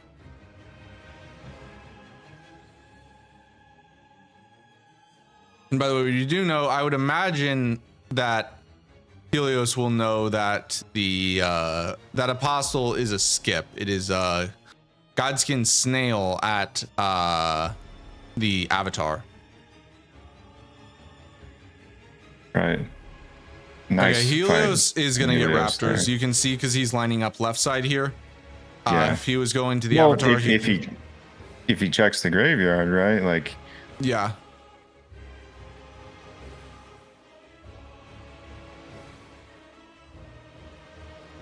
Yep, see this, like this jump down. I thought this was a known skip, like onto this tree branch and then, or this root, and then onto that little shelf. I mean, I think it was no at this point. I mean, there are obviously still skips being invented, but especially in base game, like unless it's some crazy torrent parkour or some absolutely ridiculous looking parkour, like most stuff is known. It's just in the recesses of people's minds, right? Helios does get Raptors, by the way. Holy shit. Okay. Yeah, that's massive. All right, so I mean, Helios has Raptors, but you know, Kayjuro's early aggression, right? It's way later. Got the fruits of the labor much earlier, right? Yeah. Also, Helios, the runes that Helios got from here took him from like 53 strength to 63 strength. Whoa, Kayjuro's gonna get blasted there, but actually, Malekith, I expected that to be way more damage. Looks like Helios is taking this fight here. You know, actually his damage is much better. because he's doing this so much later, right? Yeah. So I actually think this is one of the rare times where one player skipped a boss and another player did it, but it actually makes sense for both of them, right? The Apostle was always going to go down fast. The Noble, it's this. Yeah, it's the Noble with the strike. I mean, the other thing too is I know that we've talked about the experience advantage that Helios has. If you're gonna be a really good rando player, you have to be insane at Godskins because they're an annoying boss that are repeated all the time, right?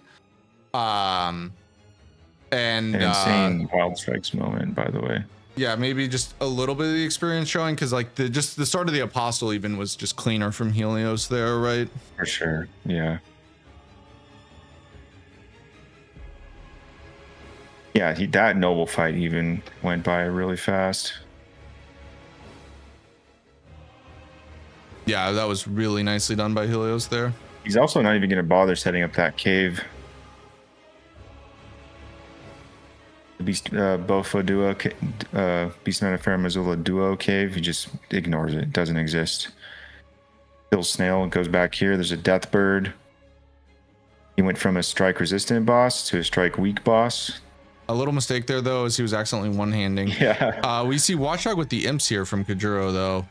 Always a scary fight because the imps will bleed you, and bleed does not care about how big your health bar, as it is percentage. How big your health bar? How much health you have, as it is a percentage-based damage.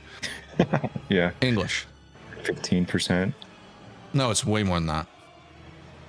Is it? It's 15% to bosses, but the way it scales on the player versus bosses is different. That makes sense, yeah. It is... Kayjuro maintaining his 2-score lead. Helios now making his way to Gelmir. The playing field is even in terms of build, in terms of stats, in terms of levels. Kayjuro does have a lead. But it's going to come. This is, there's still over 40 minutes left for both of these players in game time, and these final moments of routing are going to make a huge difference on the outcome of this match. Can Helios not just catch up, but take the lead? If anybody's going to do it, I think Helios has insane lines, insane routing knowledge, and has crazy smart decision making when it comes to choosing bosses and sequencing and stuff. So the game's not over. Yeah. Still a very close match here. Kayjuro just played very smart in the beginning, right? He had he had a better start. Yeah, he had a much better start. By the way, correction earlier, bleed is 10.5% to bosses, 15% to normal enemies. Okay. What about to the player, though? I couldn't find it easily on the wiki and don't know exactly. Another Deathbird. And this is a Liurnia Deathbird. You can tell because it flies in. There it is. Yeah, this is a Deathbird from space. True to form, it landed in the crater in front of your very eyes. Yeah, and we see both players going to Gelmir at around the same time.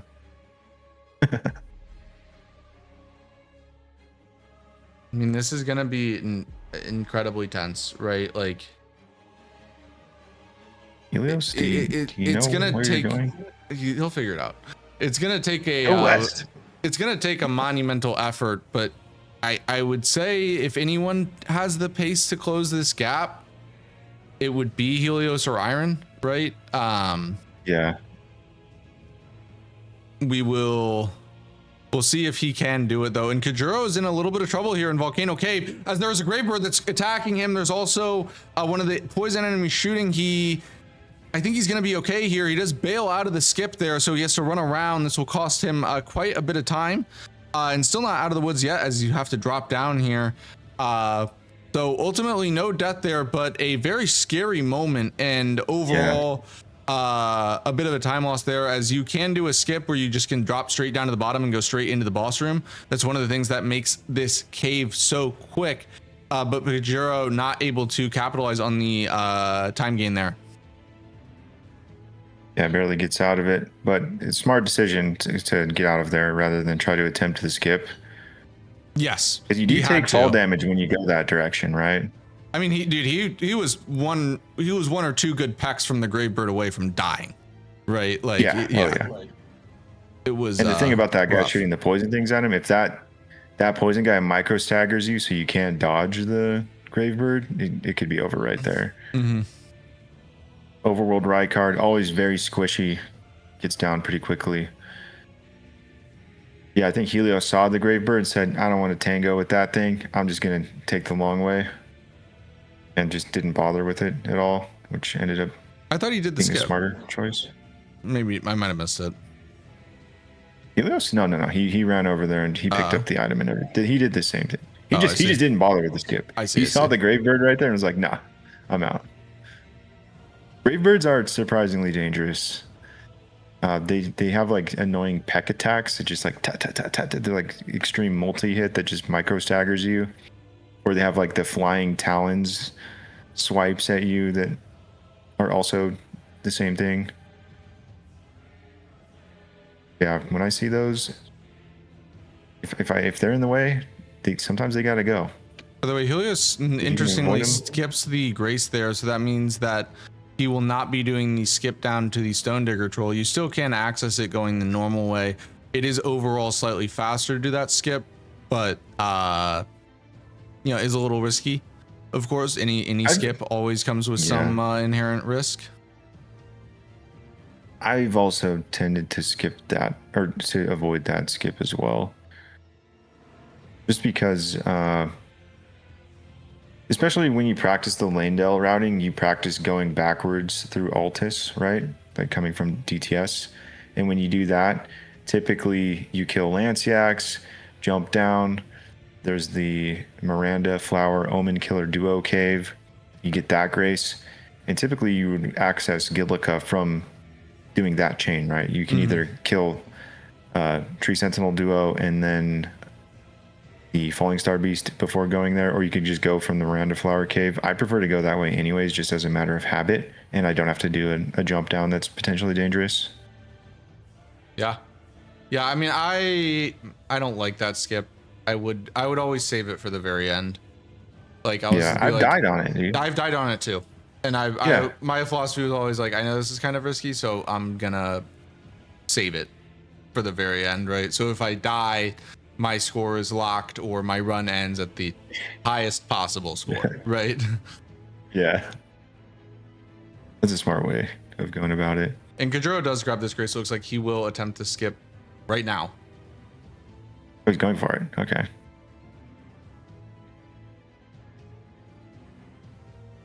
Very nice. Easy does it. It's really not that bad. It's the torrent is like on his last legs right there. It's actually not too bad of a skip. It's just the what do you call it? The tree in the way makes it a lot more annoying because it's a lot harder to see and line it up, right? If that tree wasn't there, I feel like that skip would be very free. It just is not having full vision and field of view messes with your head a little bit, right? Oh, Wild Strike's insane. Yeah, I think nice kill there. I think Helios's utilization of Wild Strikes has been one of the biggest differences in the fights here, right? Yeah. He did the same thing with Metter, right? Yeah, I mean, overall, Kayjuro's been faster on the fights so far because of, his risk tolerance and realizing that he had great stars earlier and, playing more aggressive in all these things, right? But that is one advantage, one spot where Helios has been able to close the gap a little bit is with the utilization of the Wild Strikes. Yeah. Kayjuro bought explosive stone clumps earlier, and Roundtable uses them here. Doesn't get that much damage on bulls, though. Dude, unfortunately. It's a fun strat. I feel like it's such a scam, though. I feel like it is such a scam. It really only works on like some bosses, right? Like, and not even a large amount of them. Yeah, I just feel like it's a scam because it it takes long enough to get in there and the throwing animation and line it up, where I feel like most of the time it's better to just like jump. Granted, if you get something like Plassie or like an absolutely gigantic enemy or something that's weak to fire, you're gonna be very happy you picked up those clumps, right? Yeah. It does just depend what the boss was. For some reason, the way Bull's leg was lined up, he didn't take much damage. Yes, also Deathless is Kayjuro worthless on this the... scene. If you have Gelmir, Deathless is worthless. So it's still on the overlay. Yeah, for sure. It depends on what graces you get, but Gelmir into Altus is just better. Yeah. I think I noticed Kayjuro just warped back to the Grace and didn't take the return to the entrance portal. So I was curious to hear your thoughts. Is it faster to go from, if you're going to do the old Altus tunnel, right? Do you not just run to Gilica from there? Oh, no, it's worse. Right. It's worse. It's worse? Okay. Like map wise, you're really close. The problem is there's like that hill, like and it slants down like this. The Grace you want to go to is here at my pinky. You start over here at my thumb. And the problem is, while you're actually very close, you have to run all the way around and then go up.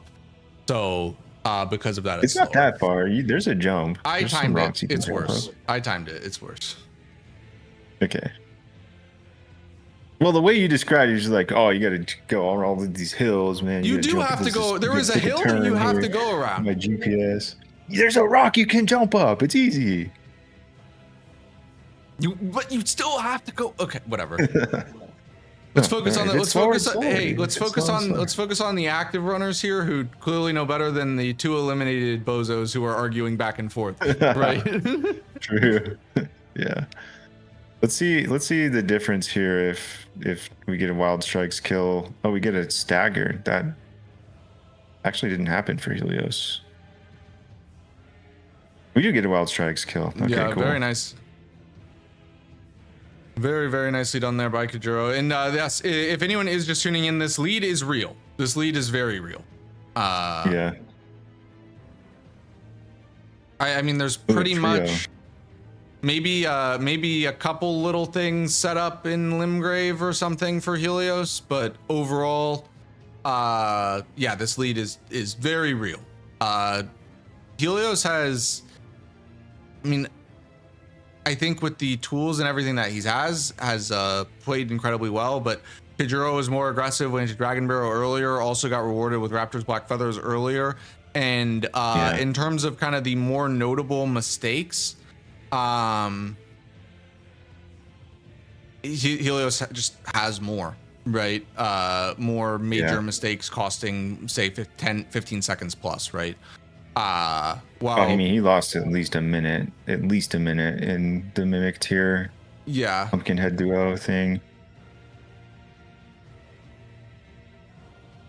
And meanwhile, like Kayjuro, it is possible that just like on average pace when they're not making mistakes, Helios has been maybe slightly cleaner, maybe, but Kayjuro has been incredibly impressive all day. Like I can't think of any mistake that has cost him more than 5-10 seconds at the absolute most, right?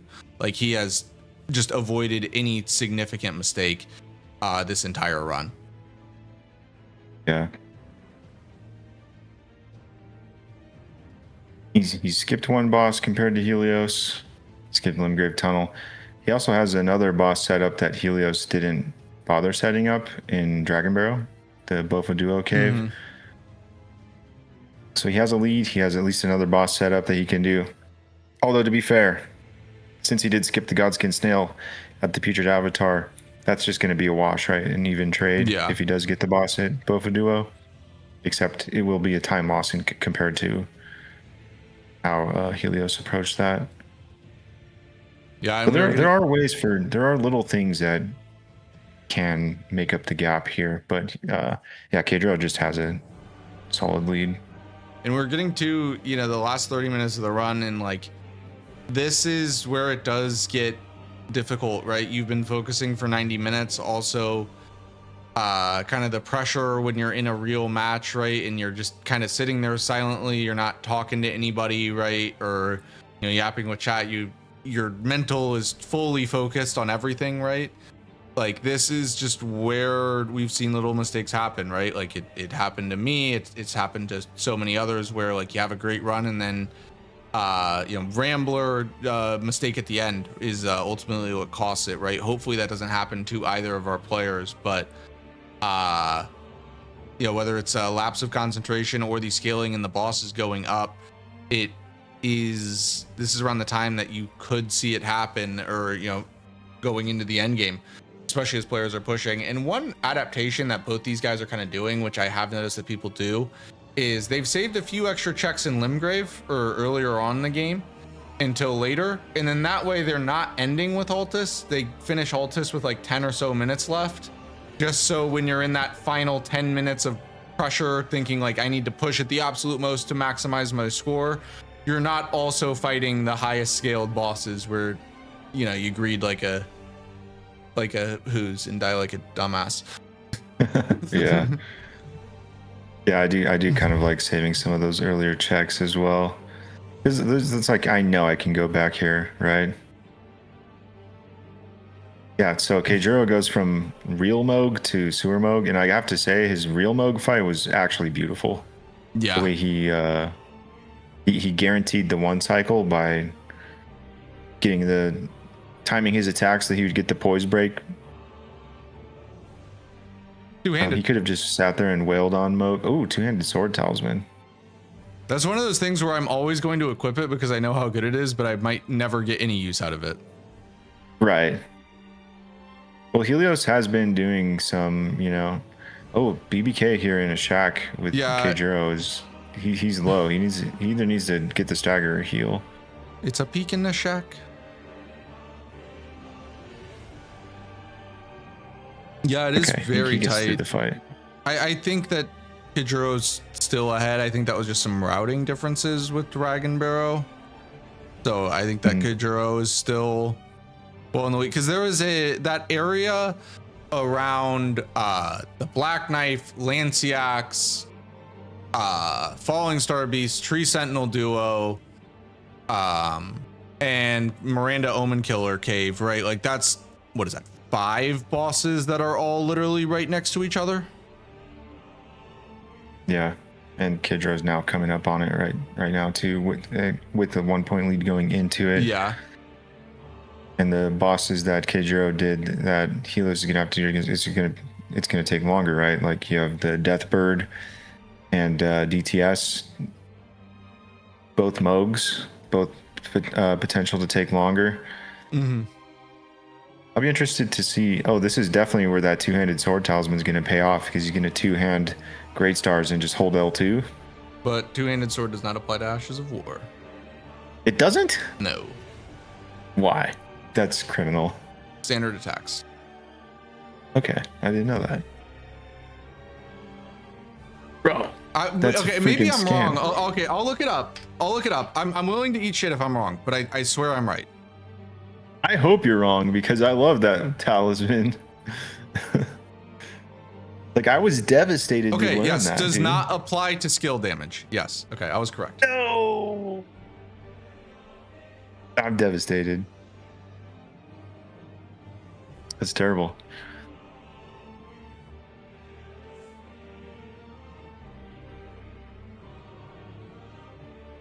The classic trio, putrid Crystallian trio here. One of the funny things about getting the randomized those trios is maybe it does for skills that hit with the weapon. I am just going off the wiki. It says it does not apply to skill damage. So to me, that means all skills. It's possible something like Wild Strikes or Impaling Thrust it does, but like Ghost Flame Ignition it doesn't. That's possible, right? I'm not sure. Or like Stormblade, like the projectile of Stormblade. Yeah. We have a tie game right now, 66 to 66.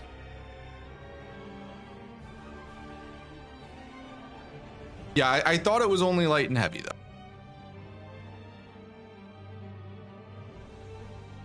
Yeah, it is tied, but Kayjuro is getting up on this area that that scores a lot, right? Yeah. I mean, he has 4 bosses like in his immediate vicinity, and then I would say the Knight's Cav, Godefroy, Gillica, Chain, that 4, 5, 6 bosses in that direction are separate even from the chain of 4 that he's doing right now.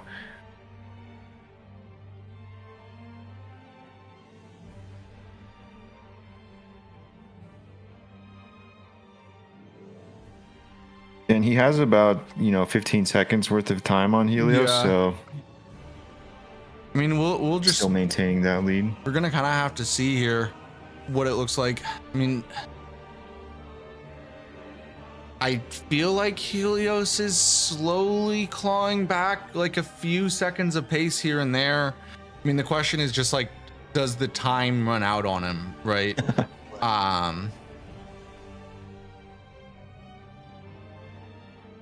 Yes, chat, it is funny number to funny number. All right. 6-7 versus 6-7. Somebody had to say it. All right, thank you.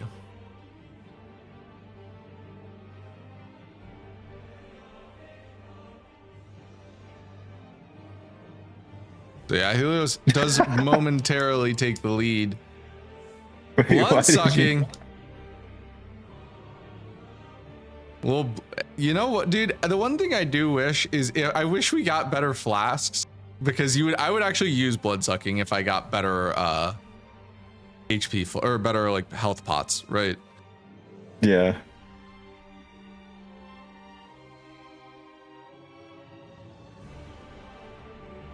With these types of pots, they're not as worth it. I mean, also actually not being able to quit out also hurts blood sucking, because you can quit out to disable blood sucking for like a running section, right? But obviously in this format where quit outs are banned, they cannot.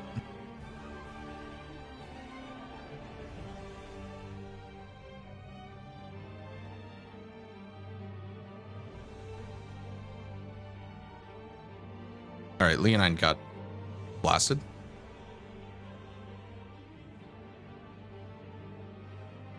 Dude, it is crazy. Like, after DRL playing different types of rando and then seeing this, it is insane. Like, the amount of damage that you do is so... Yeah. Right? Like, I've been doing some DLC rando recently. It's, like, so jarring to me right now, seeing the amount of damage that they're doing health bar. At decent scale, right? Yeah.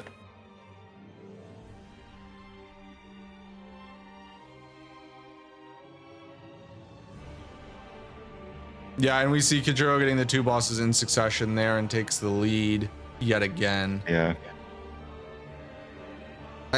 Helios is definitely still behind. It's really hard to say exactly what it is. I would say it's 1.2, 1.3 bosses behind, slightly something like that. That's probably where the actual difference is. This is the 3rd Ghost Flame Dragon. I think that we've seen every single Ghost Flame Dragon. Hey, sometimes you just get them all, you know? Pokemon.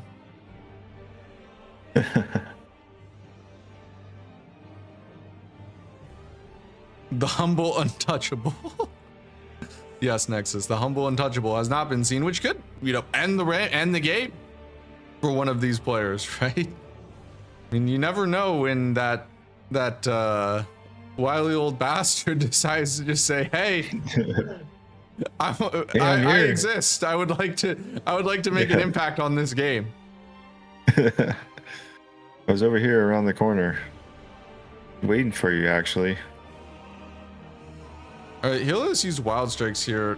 We'll see if Kayjuro does the same or if he just jumps. You know what? I don't think it's gonna matter. It will not matter. Helios is now running up on Moog into Moog. Yeah, and he does not have chain. a projectile. That doesn't work. That's not gonna work, buddy. Inventive. Maybe the first time I've seen that item used. Didn't really work. The only time I see that item used is when I'm going through Midra's Mans. Yes. And for some reason in DLC randos, like I've noticed like a lot of the shadow guys like don't get randomized. So even in like randos, you can get blasted by those things like trying to climb the ladder. Yeah, I think what it is that when they get, I think they do get randomized, but whenever shadow guys get placed in that area, they auto start it just doing takes that. over like Yeah, the I think old so. Yeah, animations or whatever. that's Yeah, my guess. That would make sense. It's the same thing when you're running to Romina, right? In that little like 90-degree stairwell where they throw like the red fireballs at you. Yeah.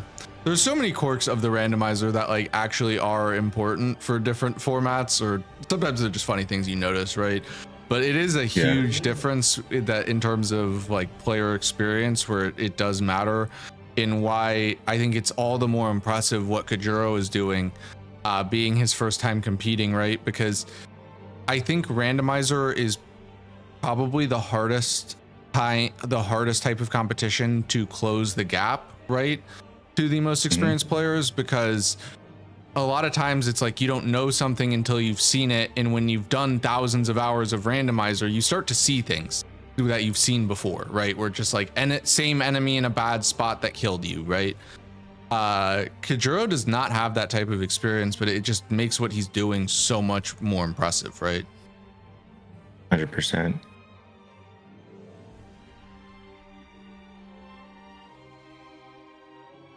It's much different from something like bingo where you can just learn a consistent, repeatable strategy. Yeah. I mean, the RNG difference is like, well, what move selection does your boss go through, right? Like, yeah, or you know, does this enemy hit me in this running section or whatever? But it's always the same, right? The consistency to close the gap there, like, you know, it's like there's still a different element, like with bingo strategy and stuff. Is very strategy is hard. where it's the harder to, like, execution wise, it's arguably it's easier to close the gap in bingo, but bingo strategy is a whole different can of worms, right? Yeah. Whereas rando, like, yeah, it's you know, like in theory, there's a lot of repeat bosses, but in theory, you know, there's 200 bosses that you have to learn, and 207. 207, yeah. And well, what happens when an enemy gets placed here? Like these so many weird scenarios. Like I saw in a couple of qualifier seeds in the catacomb in Kaled, the cemetery shade catacomb, where it's just like that vanishing wall and a lever and the door's right behind you. People get stuck by like a red bear, like a small red bear traps you in there and you just die, right? Like that little knowledge that you can only learn that from experience, right? That's not something that there's a script for. Yeah, it's actually insane how much little stuff that there is that, you know, right, when you do this stuff over and over and over again, and there's just you like still even learn new things every time, right? Almost every time I feel like I take a note, right? But dude, and the pace here is so high. I mean, what's your score prediction? What do you think they hit? I don't think they're pushing 90, but they're mid to high 80s, I think. Oh yeah, they're definitely breaching 85. Yeah, I think they both. I think what they have left and how they close it out, like there's still Blue Dancer Cave and Limgrave or Helios. I'm not sure what Kayjuro has still in Limgrave. I know Helios cleared it, except for maybe the Erdtree Watchdog Catacomb. I mean, as of right now, if they both close out on 80 pace, which is a boss every 90 seconds, it's 80. Kayjuro will kill this. It would end 87, 86. Right. Yeah. Oh, Helios is going Nokron now. This is something I was hoping to see.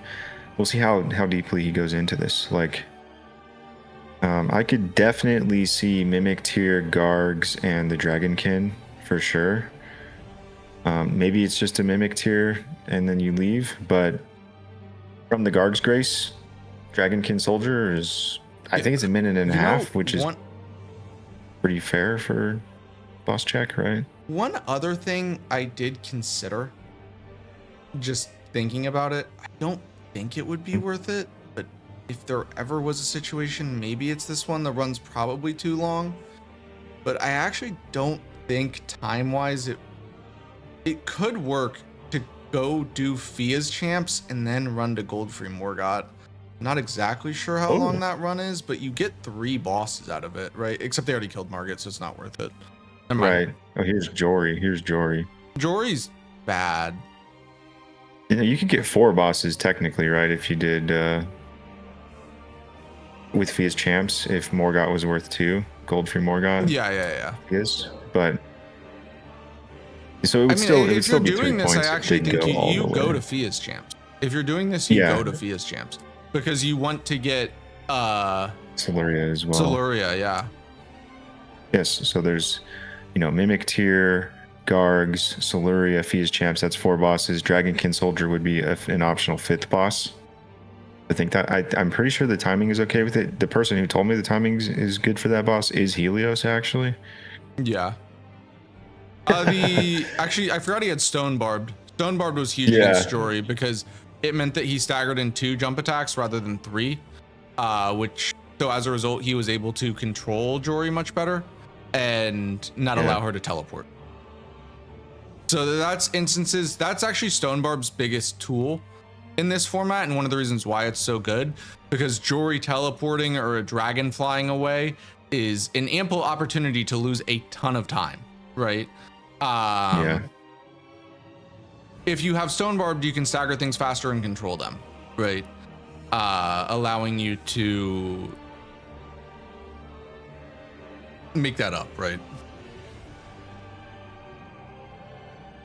I'm wondering what Helios has left in there's got to be something in Liurnia, maybe Caelid. I think Helios hasn't done the Rock V Balcony stuff. Yeah, he definitely hasn't done that. So that's 3 bosses. That would probably account for the difference in score. Like, obviously, Kayjuro's pace. I don't know if he did the Avatar. Sorry, I thought you were talking about Bloodhound Knight, or not Bloodhound Knight, Clean Rat Knight duo and Battle Mage Hughes. I know Helios has not done that. Yeah, Kayjuro did that, and Helios hasn't done that. I just don't think Helios has done the.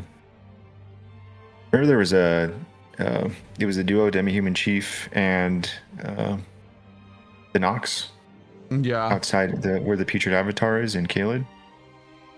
Actually, where you get the Flame Sharding crack too, which Kayjuro just picked up. Very fast day in there. Yeah, so there's 6 bosses in like northern Caelid that Helios still has access to. And now Kayjuro's, score 78. Last 15 minutes of the match, you gotta be smart and make fast decisions here and just start knocking out the final bosses that you have available to, and you got to remember where they are. Like, this is crunch time.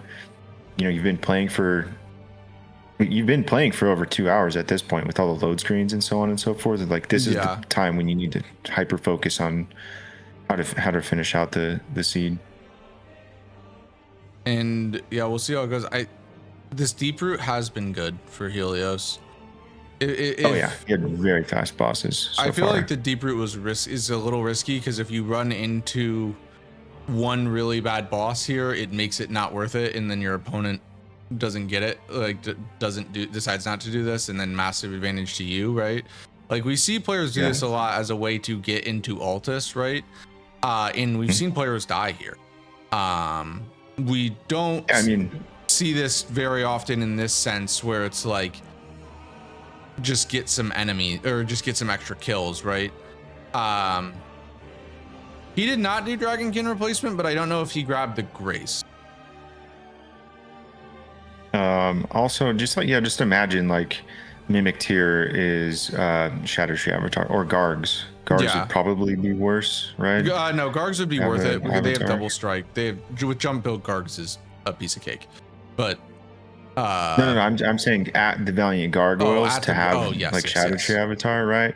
Because you Mimic Tier is really quick to get to, but there's a bit of a run to get to Valiant Gargs, and what makes Gargs worth it is getting behind it, getting the bosses back there. You would just absolutely have to finish that fight, which is a long fight, obviously. And this is a check that Helios is not going to have access to. Kayjuro is going down to the Bofa Duo Cave. I think if Helios is going to be able to make a comeback in this match, this being a Melania or Shadow Tree Avatar or something would be very big for the Helios stock. And to be, I will say we have not seen many of those bosses. I know we saw a Bale, right? A lot of Ghost Flame Dragons, but we have not seen, Melania, Dancing Lion. Like there have not been a ton of Remembrance bosses on this seed. And this is just an Erdtree avatar. Yeah, so that's very good for Kayjuro. Yeah, I noticed he waited for the soldier to drop down onto him before he entered the boss fight. Pretty heads up. Yeah, very heads up. So this is it could Viker be an NPC. Gideon. I'm gonna guess it's Viker Gideon because we've seen Dane Nadon and it's loaded in. Could be maybe Esker. We've seen Gary. Has to be Viker Gideon. Yeah. Is it Soldier of Godric? Oh no, it's Rick. It's Rick. Oh wow. Okay. Oh. I mean, that was great for Helios. And Kayjuro's going Nokron now. Yep, so Helios is now going to go to the Dragonkin Soldier. Looks like, Kayjuro's... Yeah, he's going to go do the skip down. Definitely going to be able to get 85, I think.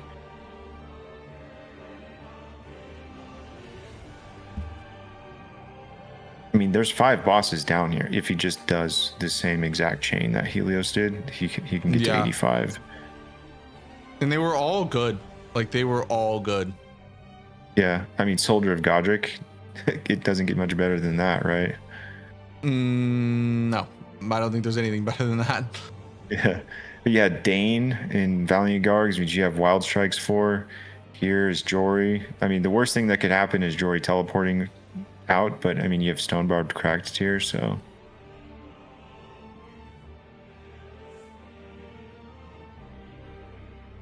Kayjuro did not drink the Stone Barbed, so Jory does teleport. Oh my god! Oh my god! Helios dies!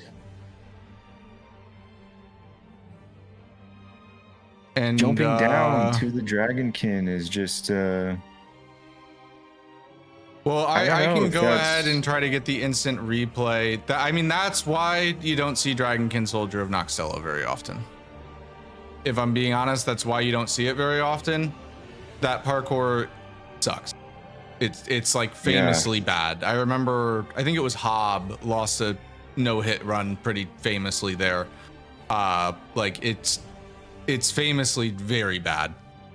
I've died there in bingo games. Yeah. And like the way that I approach that skip is I just walk off and walk down. I never jump there because I feel like half the time you just die. Well, we'll watch him do it this time and see what the boss is, but I do want to get an instant replay here. So we can get a look again at exactly what happened. Yeah, I prefer to just walk right here, exactly like that. All right, what is this boss? Yeah, the devs want you to walk down that, and it looks like a Bloodhound Knight. It's Curse Blade. All right, we'll watch this boss fight, and then I'll go ahead and rewind. Or no, it's Bloodhound Knight. You're right. We'll watch this boss fight, and then we'll rewind Helios' stream to get a second look at exactly how the death happened. All right, very nice there. I'm gonna rewind his stream here. Now he's going to Rot V Balcony.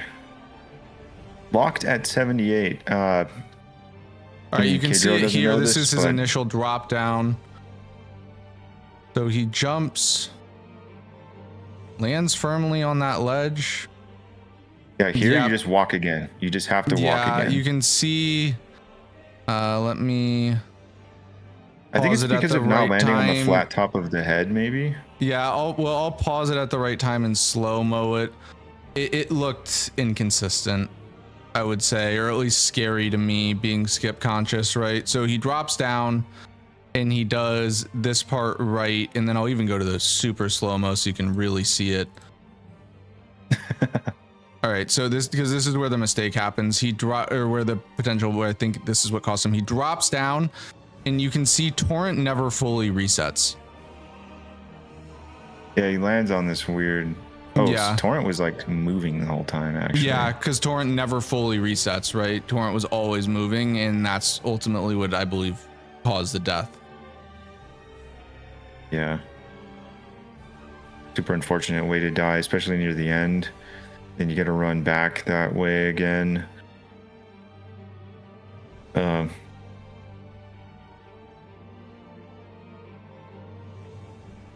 Yeah, I mean, it's very unfortunate and does, I mean, somewhat rob us of a close end here. That being said, I mean, maybe a little bit of copium, but also, being honest, like Kayjuro did have a pretty big lead. Right. Right, or maybe not a big lead, but enough of a lead that if Kayjuro plays clean for the rest of the game here, I don't think that death would have made a difference in the outcome. Obviously, it does potentially rob us of a little bit of drama, right? But that being said, Kayjuro, I mean, look, it is still possible that Kayjuro could die, right? And we could be even. Kayjuro could go do the exact same thing. But you know, very unfortunate for Helios, right?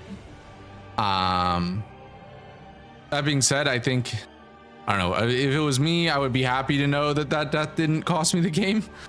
If Kayjuro doesn't make any mistakes, right? Yeah, because that's super unfortunate. And I know exactly what Helios is thinking right now because it happened to me. You're thinking, well, shit. I just want to give up right now, but I have to keep going. And I am just going to pray to God that he died and try to forget about it. But it's on my mind because that was a devastating error that might cost me a tournament that I've been training for 3 months for, or 2 months for, whatever it's been, right? Like it's, this mental state sucks. I feel for Helios right now. Yeah, and the grueling climb through the losers bracket as well. You have to play so many games just to get your chance at the grand finals. Yeah, and also Granted, this is Helios didn't get into it until a little bit later, so he skipped some of the early losers bracket games, but still. Yeah. And actually, this when means did this release? April? This does mean that actually the top 4 will be the exact same top 4, like the top 4 officially will be the exact same top 4 that made it to the winners semifinals, right? No one who either started in losers bracket or dropped down in the first or second round ended up making it to the top 4 as long as this result holds. So if Helios goes down here, that'll be the last non-European down. We have Forsa awaiting in grand finals. Iron and Kayjuro will be playing in the winners semifinals. And then the winner of that match will play Roman in losers finals. And then the winner of the Roman of that match will face Forsa in grands. Yeah, Kayjuro is just not going to go do the Dragonkin Soldier, so it's going to be very hard to see the death somehow. Yeah. Maybe like the scaling, it's like impossible. This is the nice thing about actually saving these low scale checks for the end, right? It's like you have to stay on point in terms of getting your routing done correctly, but like you want to turn your brain off a little bit and just be able to knock out some bosses to end the seed. Yeah, I'm not surprised at all that Kayjuro's not going Dragonkin. Like, I've timed it before. It is a good check. It's just, I mean, people have different risk tolerances with different skips, and some people feel more comfortable with different things, right? I hate that. The thing is, it's not even a skip. That's how the devs want you to go there. Well, as many nice things I can say about FromSoft, fall damage is not one of them. So yeah, you know, yeah. Humble untouchable. Kayjuro could get grabbed by an untouchable probably twice in a row and not die. Yeah. In Limgrave.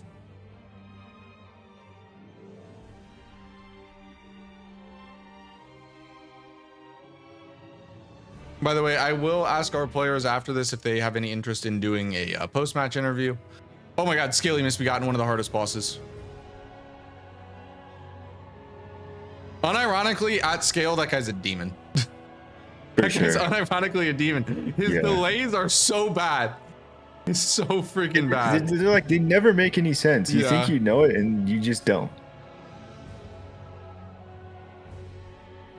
I mean, it's still going to be an incredibly impressive run for Helios, right? It just, man, that death was so unfortunate, but ultimately, I think Helios has been so great, right? And had one hell of an event and one hell of a performance, and it just continues to be another terrific result that goes onto his resume, because don't get it twisted, especially when it comes to events at this high of a level, and particularly randomizer events, right?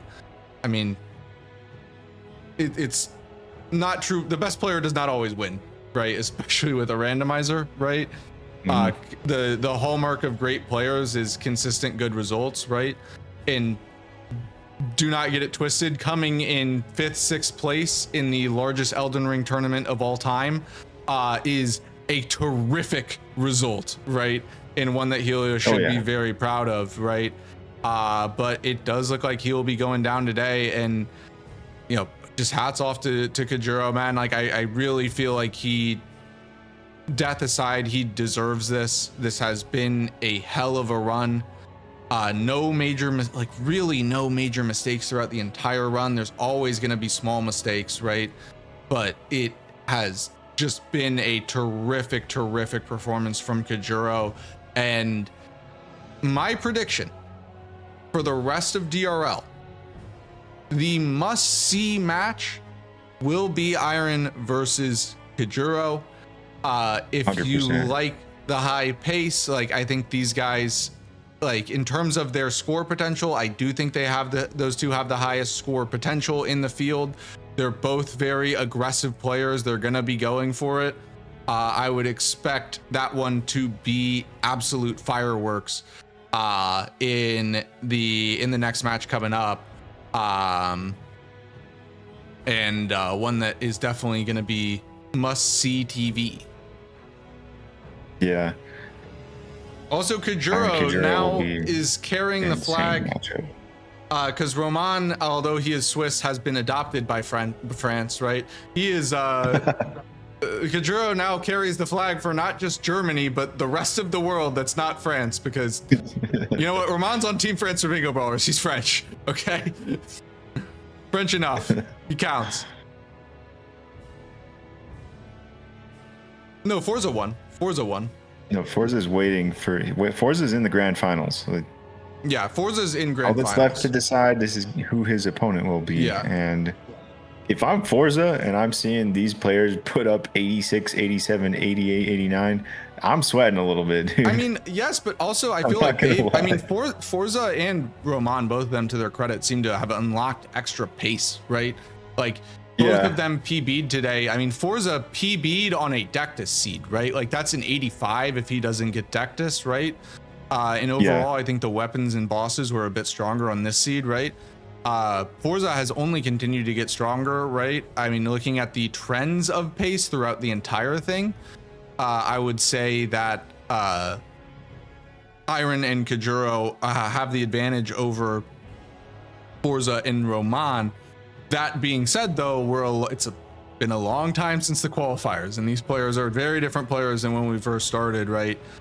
So it'll be super interesting to see how like all of those matches will go. But yeah, there's only 4 left. Who will be the DRL champion? Can Forza win his own event? Can Iron, someone who has always been a top player in these events, made it to the semifinals of DRL 1, was the 3 seed in Randocalypse, was the 2 seed in DRL. Can he finally, be the bride and not the bridesmaid, right? Can Roman take it home? Roman won the very first seed of the qualifiers. Can he win the first and the last game of DRL, right? Or will it be Kayjuro, kind of the upstart in his first ever real competitive event, taking it home? I mean, no matter who it is, it's going to be an excellent storyline, and we have a fantastic Final 4 here in DRL. Congratulations to both our players. It was a hell of a run, and massive GGs to Kayjuro. Maybe could have gotten an 88, but Godskin Duo said, no, you will not today, my friend. But overall, a fantastic run. I'm going to let both the players know that I'm going to invite them to do a post-match interview. Yeah, I mean, 87 is an incredible score, right? And we were saying earlier, before this match officially began, to stop looking at the qualifiers. The qualifiers isn't a great measure anymore. Players continue to put up their best scores in these high stakes matches. Kayjuro's previous official PB being an 84 in match W10 winners quarterfinals, but then in this match gets an 87. All right, that's his highest recorded score yet in an official match. Puts up a PB. Incredible gaming from both players. Helios with an 85. Like the numbers just keep going up, and the numbers just keep getting higher. It's actually insane. And we do have our players here. Helios is ready. I'm going to pull him in. I think Kayjuro will be joining us in just a second. Welcome in, Helios. Welcome in. GG's, man. GG's. GG's. Dude, I mean, a hell of a job from you today. Obviously, you got scammed a little bit, and a few mistakes in the early game, but it was an incredible match. I will say, Kayjuro was ridiculous today. I will pull him in as well. Welcome in, Kayjuro. GG's, man. Hello. Congratulations on the win. I appreciate it. Thank you. GG's. But yeah, I was just saying, I mean, Helios had a late death there to bullshit from soft fall damage. But I mean, ultimately you were on another level today, Kayjuro. Helios, if it's okay, I know you got here first, but I'd like to start with you, Kayjuro. I mean, I know this is kind of one of your first times competing in an event like this, and you're going up against Helios, who is probably the most experienced player ever when it comes to competitive Elden Ring, right? And you were able to deliver. Yeah, it's nice. All right. The humble Helios, yes. And you were able to just deliver a fantastic performance here today. I mean, really, I felt like there were no major mistakes throughout the entire run. In just the best I've seen you play. How are you feeling after delivering such a performance like that? I mean, to summarize it in a single word, great. I've did a few practice runs before, obviously, and to be honest, I wasn't sure how I was gonna play today, because I died to Sunflower again in Altus, and dude, I was fucked up with that. I was not sure if I was gonna be able to perform today, but thankfully it worked out great. I just felt in the zone. Yeah, like you said, not really any big mistakes. Felt nice. Yeah, I mean, it was just incredibly clean here. And I am curious, right? Obviously, like with comparatively, especially to the field, right? At least those who have made it this far in the event, right? Like you do have a significant experience, like lack of experience. Do you feel in any way that you think that adds more pressure onto you, or do you think it works to your advantage because it's like, this is my first time here, I'm playing with house money, you know what I mean? Like or does that even factor at all to you? To be honest, I don't really think it's that big of a factor, if one at all. It's just my expectations, because I have a pretty high self-esteem, I might say, at least regarding Elden Ring. So if I was to fail, it wouldn't really be because of the high expectations, but just it would just suck because I would disappoint myself. Yeah. Like, I don't think, for me, it doesn't really feel like my first time competing, to be honest. It feels like I've been doing this shit for, I don't want to exaggerate here, but I've been doing this shit for a while. Because I know my name wasn't really out there, but I have been doing shit like this for quite some time.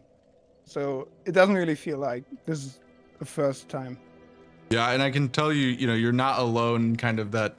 I think everyone, no matter what you're competing, I think you always have to have that little bit of, arrogance or whatever, where in self belief, right? So I think that's a good thing, man. Obviously you're an incredible player, and you have your next match coming up against Iron. I mean, two absolute pace demons. I think that one, just like this one, is going to be fireworks. Is there anything, floor is yours? Is there anything you'd like to say, either just to the fans in DRL as a whole, or about your next game? Next game will be tough.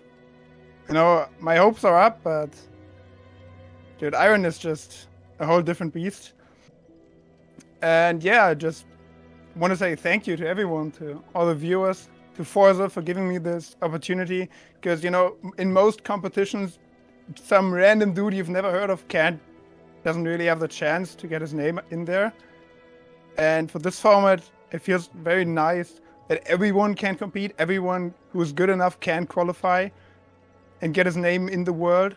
That is very nice. And yeah, also thank you to you two, Sai and you, Hoosier, for commentating, to all the commentators in general. Wouldn't be possible without you. Just a huge thank you to everyone. Well, thank you to you, Kayjuro. I mean, it's a pleasure to do it. You absolutely deserve to be on this stage and be given the opportunity. You've worked so hard, and it's just a pleasure to, I think I speak for everyone, where it's just a pleasure to watch you compete, because you've worked so hard just in training for this event and through the years. And yeah, just thank you, man. Yeah, of course. All right, well, Helios, I'm gonna talk with Helios. I'm sure you're welcome to stick around if you want to. Where you can talk to your chat, whatever you want to do, and you'll celebrate. But again, congratulations, my friend Helios. I mean, obviously, it's been an incredible tournament run for you. I mean, yeah, and this is, well, I'm sure not the result you were hoping for. Another fantastic result in your, long career, right? Fifth, sixth place, whatever you want to call it, in the largest Elden Ring tournament of all time is pretty damn good. Is there anything you'd like to say? I'll just open up the floor to you. There's a lot of things I want to say, so I'm probably not gonna say all of them. No, I mean, hey, the floor is yours, man. It's my stream. No, I don't care. I'll let you ramble. You deserve it. Whatever you want to say. I'll definitely forget some things, but first of all, GG's to Kayjuro. Hell of a performance. I'm really happy that he got a higher score than me. I would have been a lot more upset if I got locked at 78 and he did not outpace me, but I think he did outpace me. I think my potential on this seed was 86 maybe, with that last boss. And yeah, thanks to you, Who's, and Sai, and everyone else who has commentated my games, both English and French casters, like Kata and Kalia and all of them. I really appreciate it. Thanks to Forsa for hosting the league. Despite complaining like a motherfucker throughout the entire league, it was still really fun. And I got to compete against some of the best players in the world, which you can't ask for more, right? That this is literally my perfect scenario as an Elden Ring player, is I want to keep playing against the best players in the world. And I guess regarding the game, I have not been practicing as much as I should have been, and still I think I put out a pretty decent performance, pretty close to my max potential. I could have eked out a couple more bosses, but that's always going to happen. You're always going to feel like, I could have gotten one more. So I'd say I'm pretty happy with it. I can't really be upset after putting it all out there, and yeah, that's about it. Yeah, well, thank you so much, man. GG's. I'm glad you're in good spirits, and again, just another fantastic performance that's added onto your resume. As you said, are the most experienced player when it comes to competitive Elden Ring, right? And this is not a win like I know you always expect, want. It's just more on the resume, right? You're still my GOAT. Even though you'd say you're not the GOAT, you're still my GOAT. I love you, buddy. Thank you. Yeah, Helios, could I ask you a question? Okay. Yeah. Did you find Raptor's black feathers? I found it pretty late, like hour 15 Pretty late? or Okay. so. Okay, I found it like half an hour in. So I thought that might helped have a happened, ton. yeah. You did see it, but like besides a few bosses like Solitary Knight, Snail, and Drangbow, it was fucking amazing. Oh Like, yeah. The instant Great Hammers, a ton of Ashes of War, the Gold Scarab, and then most of the time pretty easy bosses. This was a It was god very seed. nice. There were 3 or 4 moments where like the seed could have definitely trolled most players. Yep. But aside from that, it was a god seed. I did almost die in the Mount Gamma cave because I wanted to go through that hole and the Gravebird was stuck. Like, I was stuck between the Gravebird and the wall. It came down to like 20% HP or something. Yeah, that was Got the pretty lucky scariest there. moment for sure. Also, if I can interject here, I want to say thank you too. I don't know for sure. There's no guarantee. This might be my last time getting to cast DRL or obviously compete because I'm out. But I just personally want to say thank you to everyone in the DRL community. For me, this event has changed my life in a lot of ways. Obviously, because of this event, as well as my past community, but especially with all of you that I've met, for my own personal goals, I hit Twitch partner, which is insane. Not something that I was ever thinking about before this event. And more importantly though, I've gotten to meet and interact with so many fantastic people throughout the globe, throughout the world, right? Getting to meet different people from different cultures with the same passion for the things that I have interest in is a very special experience. And I just want to say that this is my last time casting. Thank you guys all for the support. I hope you guys enjoyed it. I love doing this stuff. I love getting to meet you guys, and just thank you so much to Forsa for giving me the opportunity. Thank you to all of you for watching and supporting, and thank you to my wonderful co-commentators that have joined me throughout the season: Jay, Harv, Sai, Ellie, Helios. Did you join me for one, right? Helios, Surely. Rambler, Thomas, plural. Thank you guys all so much for joining. And now I do want to give the floor to my beautiful co-commentator here, Mr. Sci-Fi. Is there anything you want to say? Because I mean, you've been with me along with this journey, and this might be the last time you get to interact with DRL as well. So I'll give the floor to you. Yeah, well, there's not much I can say that hasn't been said already.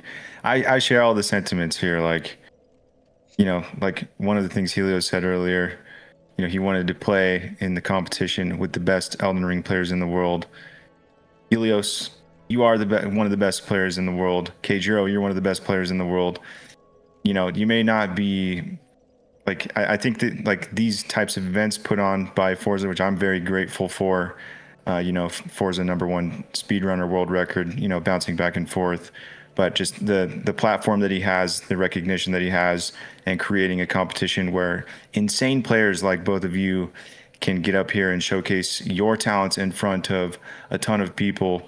Like, I'm very grateful for that, and I'm happy to see you guys, to achieve that on stream live for an audience, these high pressure environments that you guys deserve to have, your skills and talents showcased for everybody. And I'm super grateful to you too, Who's, you've brought me into this co-commentary a lot. I love to do it in the first place. I hope you've enjoyed having me as a co-commentator. And I'm just super grateful. Like, for me, I was really burnt on Elden Ring, and DRL brought all the love that I had for this game back to me. So like, DRL just like, in a lot of ways, DRL just like helped. I don't know, just like I don't want to like sound cringe or anything, but it, like, in a lot of ways, it just like helped me like really love to be a part of this community of this game, and as an entertainer, right? Like, just to be more focused and involved in it. Like, it's just super awesome. So I'm really grateful as well. Yeah. So thank you to everybody. And I do want to be very clear. I'm still gonna put my name in the ring to commentate, or maybe join someone else's stream to co-commentate other games. I just cannot guarantee that I will be on again.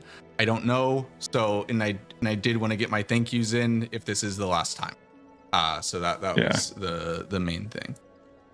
But yeah, GG's to everyone. And again, I love this community. Thank you guys all. Ups and downs personally throughout the event. Learned a lot about myself. I think hopefully we all can become better people because of the experiences we've had here, right? I feel like when you have competitions like this, right, you learn things about yourself, good and bad, and to me that's the most important thing. And just thank you to everybody. Sai, are we gonna do this DLC 2v2? Yes, sir. All right. So Sai and I are gonna do some DLC 2v2. We're hosting a little mini competition with Ignite. It's not that serious. It's mainly the I got knocked out of DRL and I'm sad and I want to keep competing competition. So it's just a little mini 2v2 thing. So Sai and I are gonna do, I think, a warm-up game and then one of the qualifier seeds, right? So I'm gonna go to a BRB screen. Sai, if you want to pull your stream up, we can go ahead and get ready, and I will see you guys all in just a second here. All right. Sounds good. Yeah. Thank you again for commentating. I'll be out then. Thank you. See you, Kayjuro. Good luck. Best of luck to you, man. Yeah. If I don't get to commentate you again, best of luck. I'll need it. I'll be pulling for you, dude. I'll be pulling for you. Okay. Hey, take down the French speakers for us. Take down the French speakers, all right? I will. I will most certainly try. Yes. Yeah, you're now representing the entire world outside of France. So. Oh no yeah, pressure. I'm the only one not. Oh yeah. Roman's technically Swiss, but he's playing for Team France and Bingo Brawlers, so you know what? He can't. We'll just lump him in there, right? Yeah. All right. Yeah. So, okay. I will do my best. all right. We have faith in you. All we have right. faith in you. See y'all later. Yeah. We'll be right back.